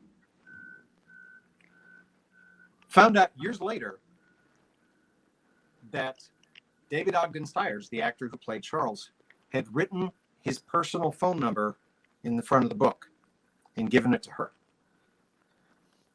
Now, this was a very big deal because nobody in the cast or crew had his home phone number. All anybody had was his agent's number. He didn't go to gatherings. He didn't go to friends' houses. He didn't do anything. He just did his work. He got along with everybody, but he didn't go do buddy things off camera. And when the show was said and done, he gave her his contact information. Wow, I didn't know that. Because they had become so close. So there's your gift from that episode. Yeah. Wow. See, I thought I was gonna have you with the New York City sewer thing because I grew up here in New York and I remember that happening and them talking about it when that happened, but I didn't know that you would know that. You're not gonna get me. Apparently not. And then he decided to become a green Martian who loves Oreos. Oh man, that's right. Because he was the on the Martian super. Manhunter. That is, oh god. He actually, for what he was given and everything, I thought he did fine. It was wise to keep him in the shadows. But if you guys out there don't know what we're talking about, what was it, in mid-90s when that happened? Yeah, around then. Something like that. But they did a Justice League pilot episode for network television. I think it was CBS. I can't remember. But it was never actually broadcast. And you can find it on YouTube and all of that. But back in the day, we used to have to go and find it at conventions on VHS, black market, that kind of thing. And David Ogden Stiers, who was Charles in MASH, plays the Martian Manhunter. But not just episode. any. And it is something else. But it's not just any Justice League. It's the Bahaha era Justice League. Yep. Mm-hmm. Yeah. And for those of you that don't know what we're talking about, the actor who played the Atom. Yeah, the actor who played the Atom was the voice of the Crypt Keeper on HBO's Tales from the Crypt.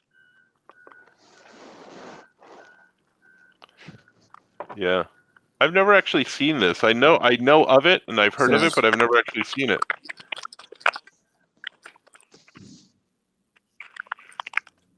Oh God, it's not like Star Wars Holiday Special bad, but it is bad. Pretty up there. Star Wars Holiday Special is the kind of thing that I threaten my wife with. She's never seen it. And it's all right. She's not missing much. Watch it. I'm waiting for them to bring in No, Maud's character into canon.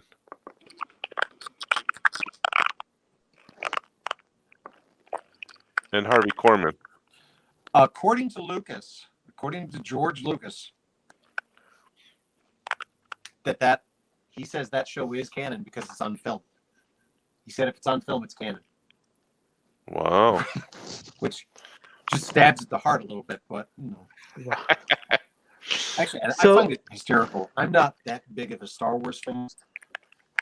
So the two Ewok movies are canon too. Star Wars, I kind of divorced. Yes.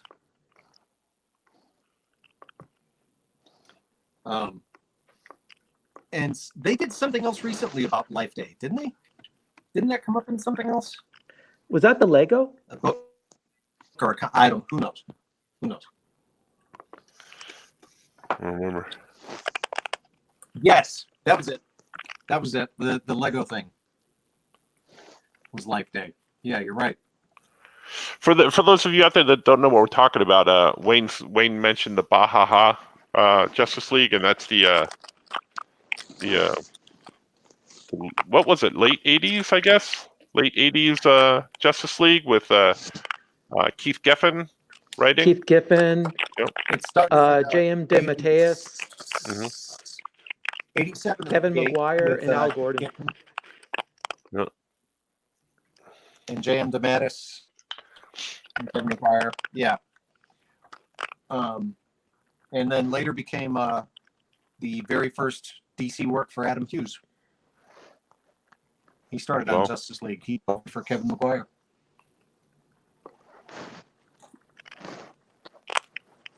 I like that guy. I like that Adam Hughes guy. And as much as I like Adam Hughes, I like Allison better. He's too good. Way too good. Well, that's a given. We can say these things because they're not watching. Probably. I'll send her a copy. She'll get it. Adam lives that way. He lives about. Oh, that's right. Yeah, 6 you're months. down in Georgia way, right? Yeah, that's right. Yeah. In fact, once we get back to normal, we'll do this show and we'll surprise them. We'll drive over there. Cool. Adam and Allison were on the Oh Yeah Comics talk show with us during the pandemic. That's over on the Oh Yeah Comics Patreon. If you want to check out that, we did interviews there. So yeah, That's right. I think I knew that. Yeah. A little while back, yeah. Hmm? They're good folks. I think all the comments have dropped off So since one we of started. my- No. Oh no. Is No, there's no match comment. my match They knew comment that. is that of course there's no match comments. All these people are under the age of 80. Jason said he loves Sabrina the animated series, Batman the animated series, So my X-Men, hope is Spider-Man. that one of these days That was on Fox. when we're in California, we'll go to the site. Oh, you're on a bit of a delay there. Say that again, I'm sorry. I missed Say it again.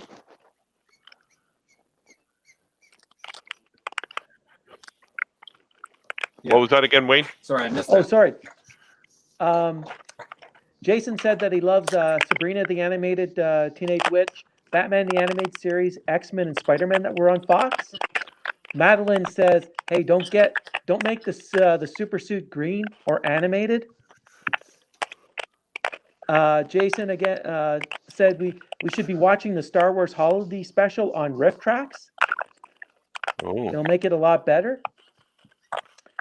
And Sarah has a question for you, Andy. Who would win in a fight, Batman, Superman, or Juno? Oh, geez. You tell Sarah to go to hell. Oh, Juno. Sarah, All she has to do is go to the cat box. Sarah, he wants you to go to HE double hockey sticks. Oh my gosh. Juno would definitely win. Explain to everybody who Juno is. It's not that little pregnant girl from the movie. Right? No. Juno is my kitten. She's named for the caseworker in Beetlejuice. But our kitten Juno, unfortunately, has had diarrhea for like a month. And Oh my she will gosh. run you out of the room when she goes to the cat box. Oh boy. Yeah. Don't you have like a very interesting way of naming your picking a name for your kittens?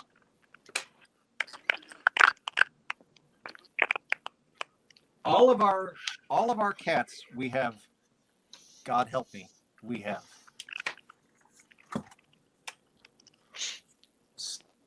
7 cats. You have to think about that. But all of our cats have horror. They all have horror-related names. Lugosi, Tabitha Stevens, Gomez, and Morticia Adams. Mina Harker, Bella Gomez, Morticia, Tabitha Stevens, Mina Harker, Lily Munster, and Juno from Beetlejuice. But yeah, when we get a new cat, we try to think of a list of names, and we come down to the last two, and then we write them down on a Post-it note, and we stick the Post-it notes on either side of the cat, and whichever one sticks, that's the cat's name. I love it. Sarah says you should name the next one Hereditary. I think we're giving her too many comment powers. We're allowing this. Oh, but we do have a MASH comment, sort of a tangent MASH comment. Madeline says, my first NYC acting job was background scene in which David Augenstein's audience, we were watching, a PA yelled, and I said something funny, and now I will tell a bad joke. But DOS was was on set and personally thanked everyone, every single one of us, as we left our seat. As we left the set. That's a class act right there. Yeah. Oh, Artie came with a Life Day reference. The Blue Fish guy mentioned Life Day in the first episode of The Mandalorian. That's right. Good. And Sarah says a lot of stuff about you. Of. Okay. Yep. Oh, there we go. No, we're all up to date. Man. You tell Sarah she's just a lovely individual. Sarah, you are a lovely individual. Precious. There you go. You're precious to all of us. Lovely. As we say in the South, bless her heart. Where are you from originally? Are you from the South originally? Yeah, she's precious. I am. No. Oh, I'm a captive here. I'm originally from Chicago. We moved down here.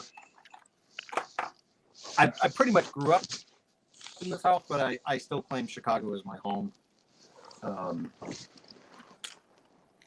Because you can't, what you've eaten in Chicago, you can't give up that food. You can't give up that history.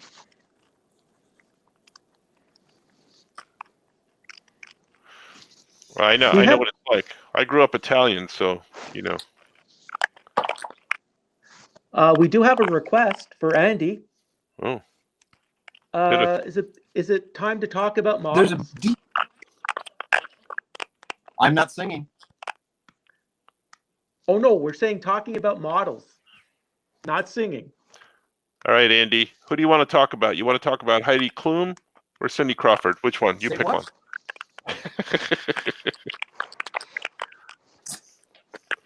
Say that again. I missed part of that. Oh, I said he wants to talk models. So you want to talk Heidi Klum or do you want to talk Cindy Crawford? Which one do you want to talk about?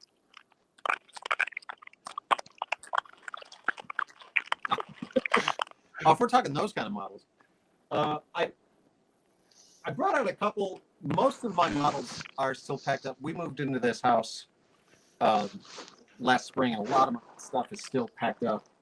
But I had a couple that were in my display cases that I brought out here that hopefully I can show off a little bit here. Let's see. You're gonna show them. You're gonna show them down on camera angle, or you're gonna show them up? Oh yeah. Let's take a look at them. Yeah. Oh wow. There we go. So this is I forget the maker of this. You're gonna recognize the name Wonderfest. Any model builders out there recognize Wonderfest is it's a modelers convention for this kind of model, for monster models, figure models, that kind of thing. Now the whole base I built up myself, but but he is just a tiny little resin model that I built and painted. I've got another one here. The This base you one built will be yourself for and comic fans. the trees and stuff like that? Yeah, the base I built myself. Yeah, it was just the figure.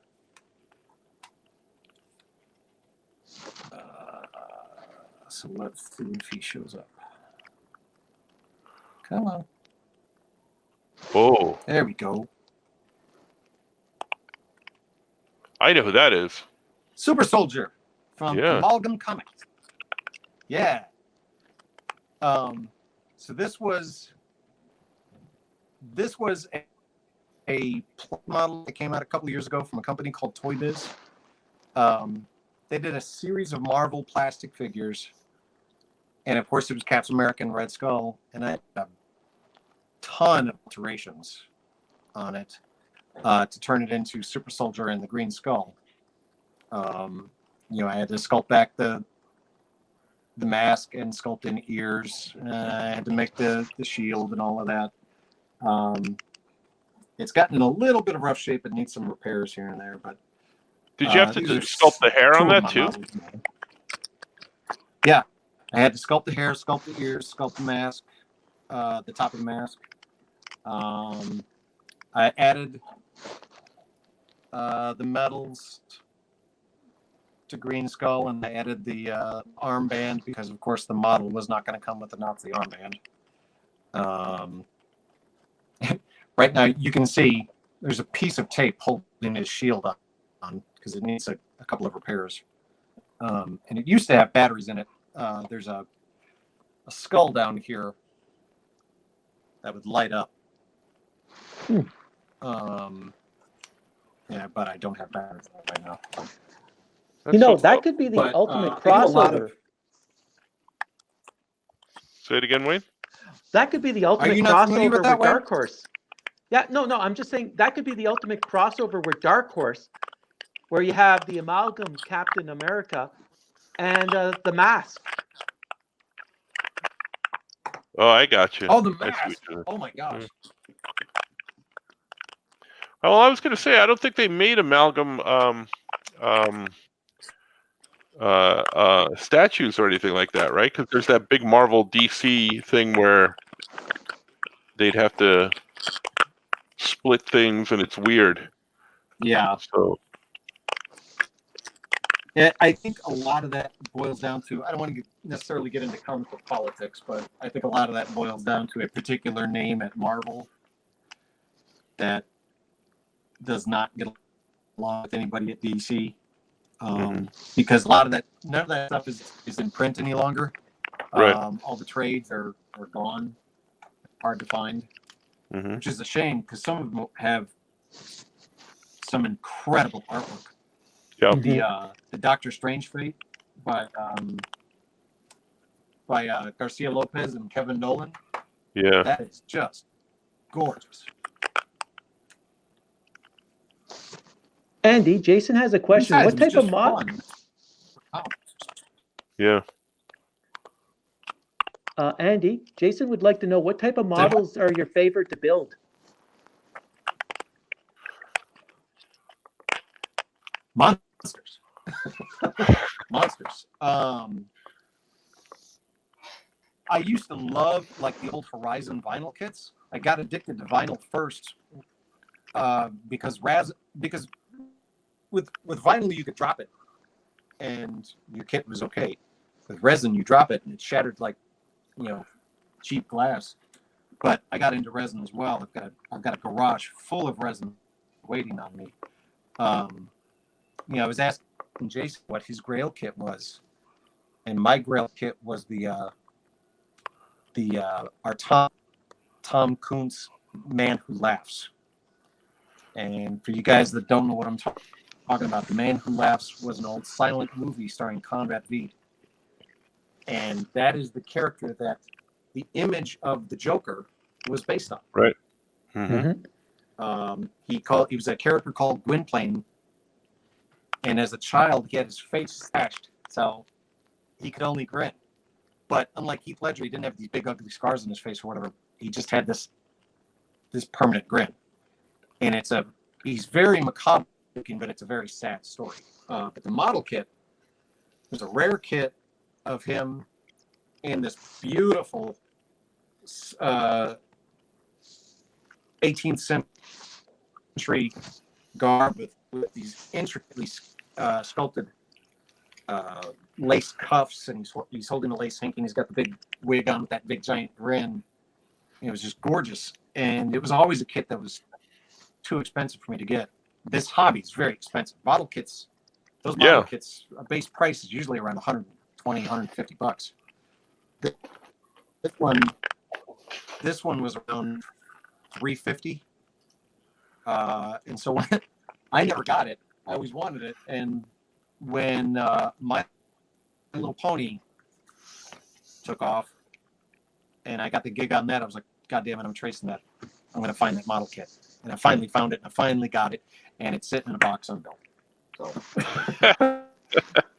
but you got it. I'm still waiting. We're still waiting to build it. I've got it. I finally got it. It's just waiting on me, at this point. Yeah, I find that all the things that I used to do as a kid, like watch TV and we don't have time and for hobbies. read comics and hobbies. Yeah, I was going to say I don't have any time for hobbies at all.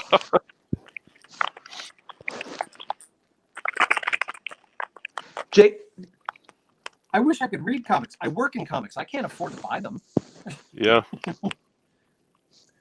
Jason loved your conversion. Oh, so expensive.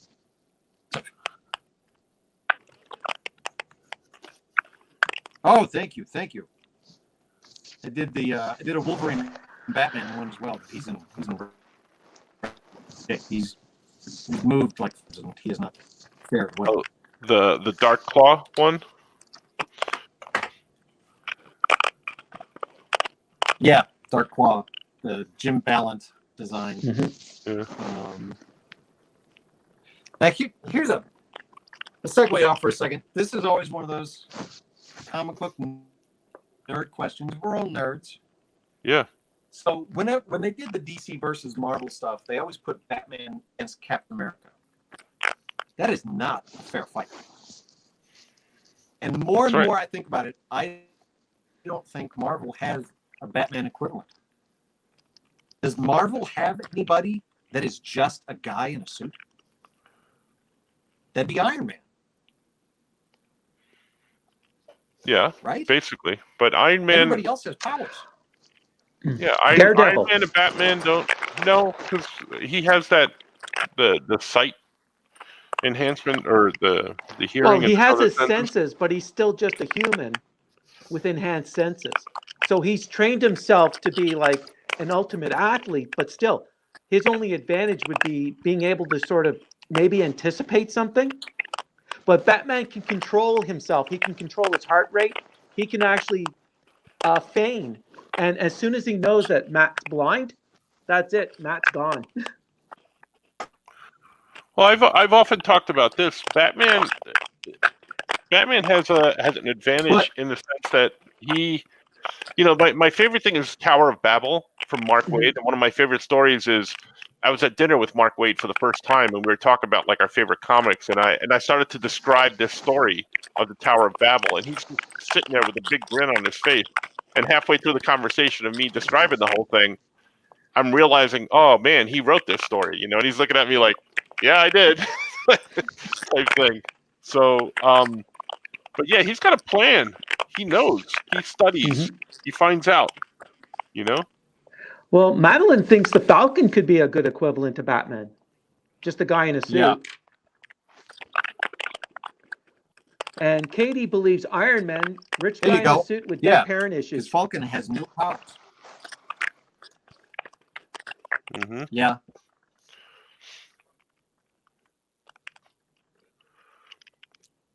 See, I knew the nerds would know. But the scene in the JLA versus the Avengers was pretty cool, where you have Batman and Captain America sort of sizing each other up, going, it's not going to happen. But you're right, Andy. It wouldn't be a fair fight, but then again, Batman wouldn't fight fair. That's right. He never does. No, Batman doesn't fight. fair. No, not at all. But But if that's what's cool about him. the fight would be, if Captain America actually got his hands on Batman, it'd be over. Mm-hmm. See, I like Batman because I've told this story before too, that my parents didn't like me getting into fights, but my dad always taught me two things. One, never get into a fight. Two, if you do, make sure you win. Those by any means possible. So yeah, Batman's a hero to me. That's what I'm saying. So your father was the first really person to believe in Mortal Kombat You shouldn't fight fatality. dirty. Why not? Yeah. Well, no, because he was very much a pacifist. He was not into violence at all.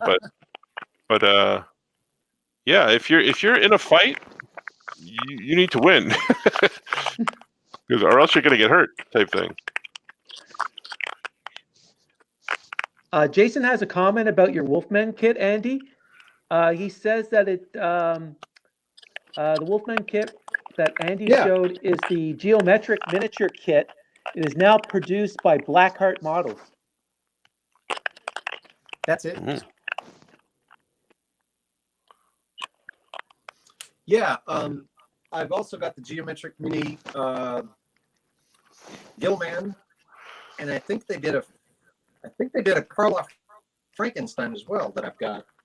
The Gilman was really, really, really fragile. Very, very thin membranes between the fingers, and it was always hard to find one that was where the casting was not broken.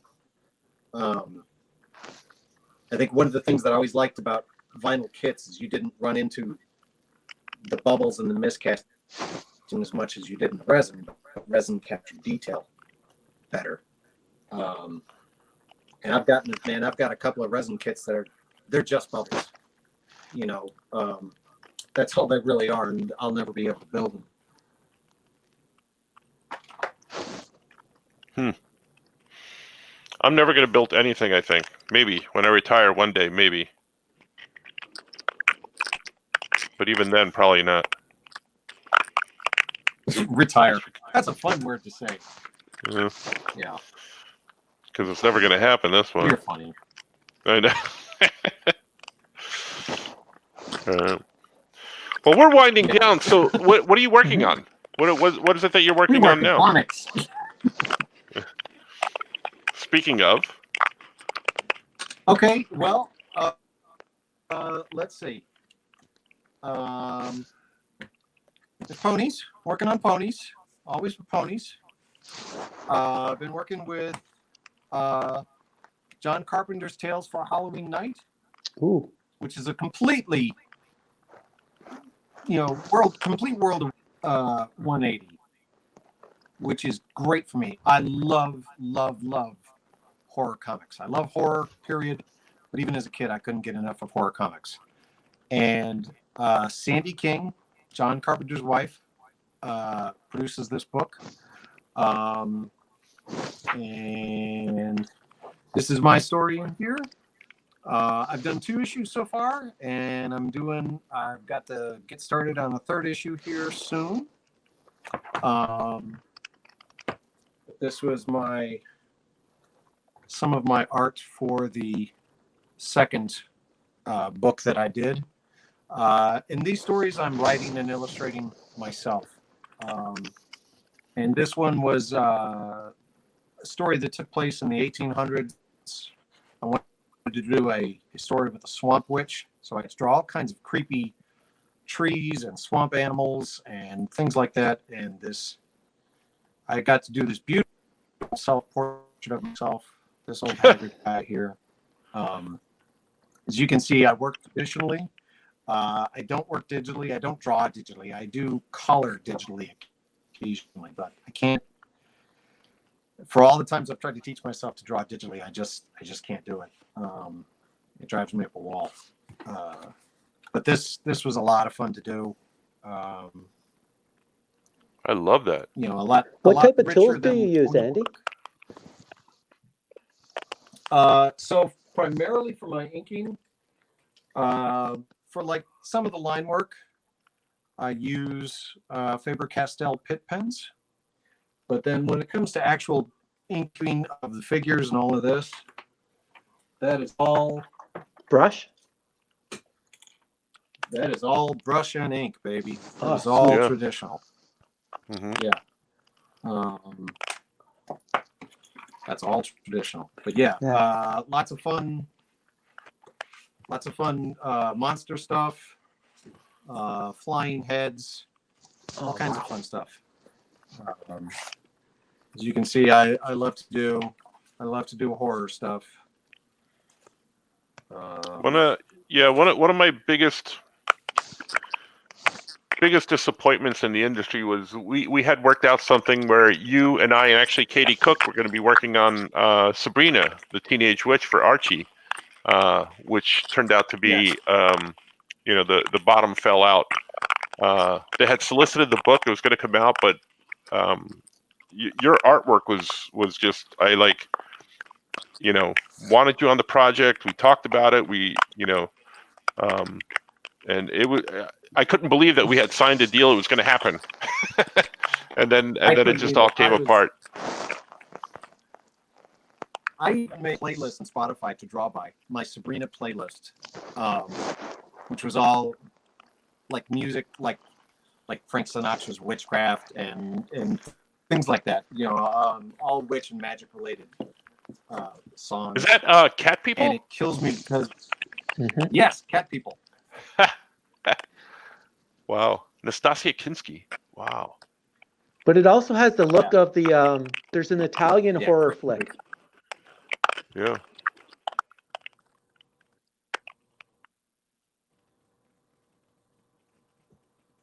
Fantastic. No, you're still there. Yeah. Okay, good. Mm-hmm. Sorry. Oh my gosh, I love that. Yeah, that Sabrina thing still kills me because all the news announcements still come up in my Facebook memories. Yeah, mine too. We were announced in Entertainment Weekly. Yep. And then they were just like, nah.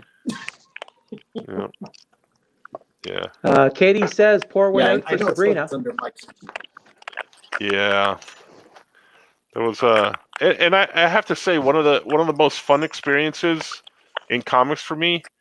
I've got to work with so many great people, and working with Katie on script was just like one of the really big highlights for me. I just loved working with her on script, and when you came on board with artwork, I was just oh my gosh, I can't believe this is happening, and then it didn't happen. So it was a self-fulfilling prophecy. I'm sorry.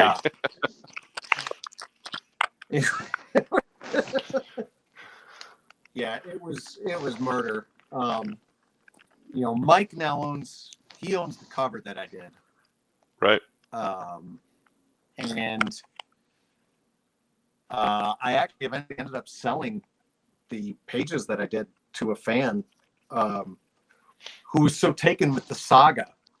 I started telling her the story of how we were going to do Sabrina, and she was so taken with it. She was like, "Well, do you have the pages?" And I was like, "They're right here." And she was like, "I want them." Wow. So, I should talk to Katie. I know she's out there watching. I should talk to Katie, and we should maybe release the script or something. we have the script. I have it somewhere. What's that? I missed that. That would be a great idea. I've got all my character sketches because there was the buddy that Sabrina had that she was making in school. I did layouts for them. I did layouts for the ants. I think I did layouts for the house even. I've got all of those in my file somewhere. Yeah, we should talk and maybe release it. Show people. Yeah. Jason loves your horror work, Andy. Oh, did we lose him? Oh, we might have. Yeah, we lost you again. Your camera. Yeah. But yeah, that was again working with those guys was just Katie is just like, man, she is just whip fast and whip smart with scripts, and it was just so much fun working with her. And I thought we did so many versions of the script because they want to change after change, and then. But I thought what we came up with multiple times was just fun stuff, you know? And I'm like, what is with these guys? But Well, Katie agrees with you that you should do something with the script. we're gonna have to talk, Katie. We're gonna talk and see. Maybe release it on Patreon or something or something. We'll see. Because I think the statute of limitations is passed, and we can Yeah. we can release all that stuff at this point. You know? Ooh, cool.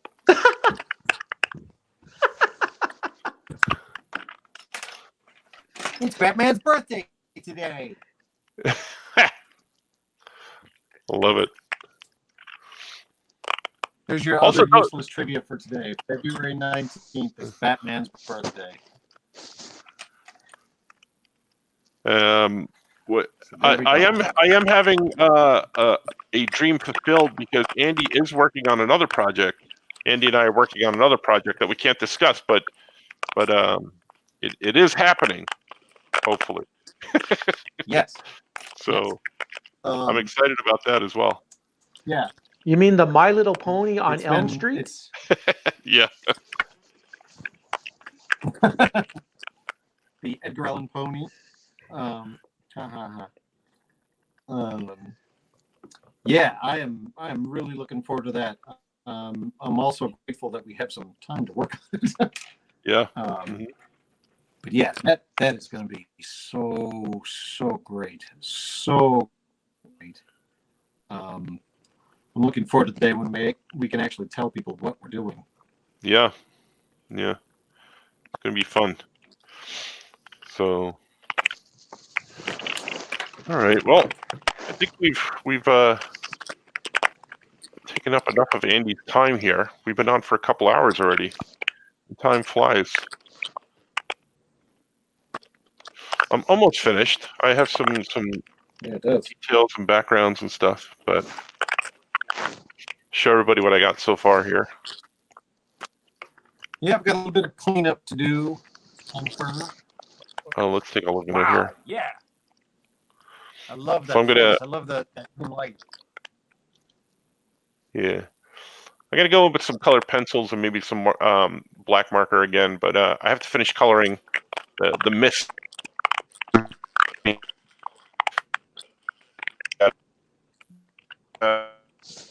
Yeah. As well. When it's finished in the next couple of days, if I have some time, let's take a look at this. What Andy's got. Ah, that's fantastic. Man, you're just so good. I got to do a little bit of cleanup.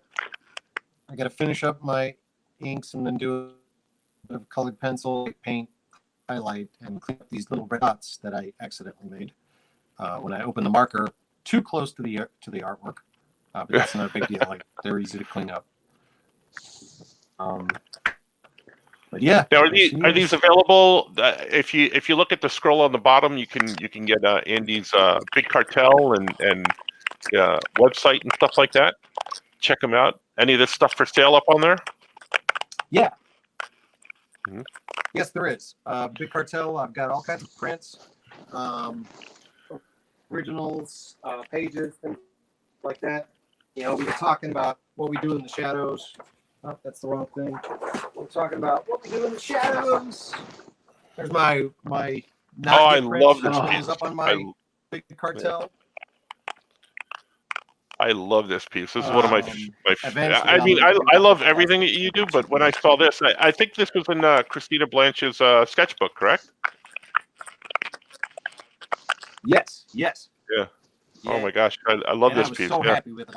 I ended up having to make a print. But yeah, you can get this on my cartel Patreon. There's various different subscription tiers that you can get. Some of which will get you artwork sent to you every month. But but even if you just come in as like an attending patron, you can see artwork being made, how I do things. Right now, we're in the middle of constructing a cover for issue 100 of My Little Pony, and I'm taking you step by step, everything from the thumbnails that I sent to the editor, to penciling, to inking, etc., etc., etc. And it's being done in videos, it's being done in photos. We do live broadcasts occasionally where we do stuff like this, and we do painting and drawing. So please come join us. Please come. Fantastic. Thank you. Thank you for spending a couple hours with us tonight and just talking. This was something I was thinking about doing this show, and yeah, just sitting and talking and drawing, and it's been very therapeutic for me. So, but we get to talk about cool stuff, and I really appreciate you coming on, and like I said, I've always been a real big fan of your artwork.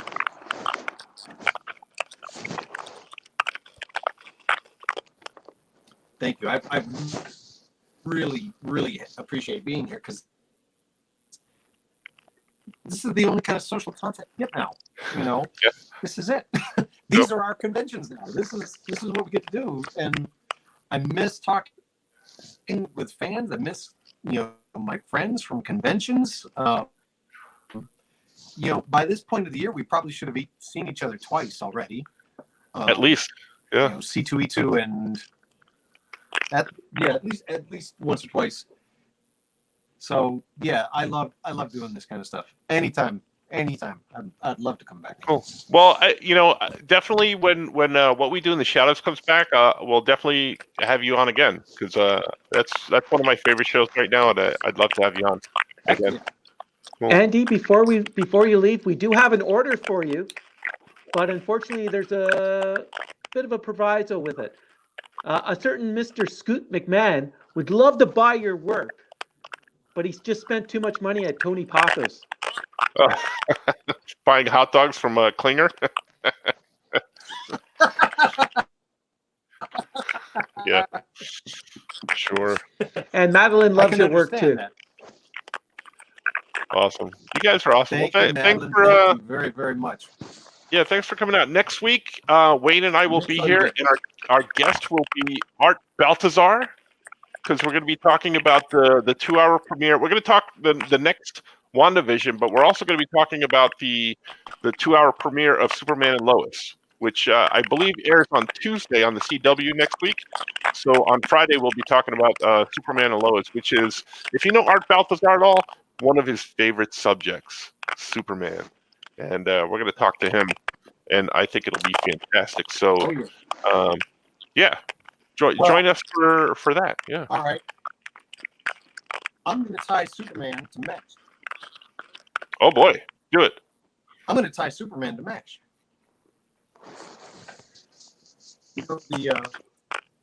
So in the 1978 Superman, you've got young Clark Kent kicking that football across the field, right?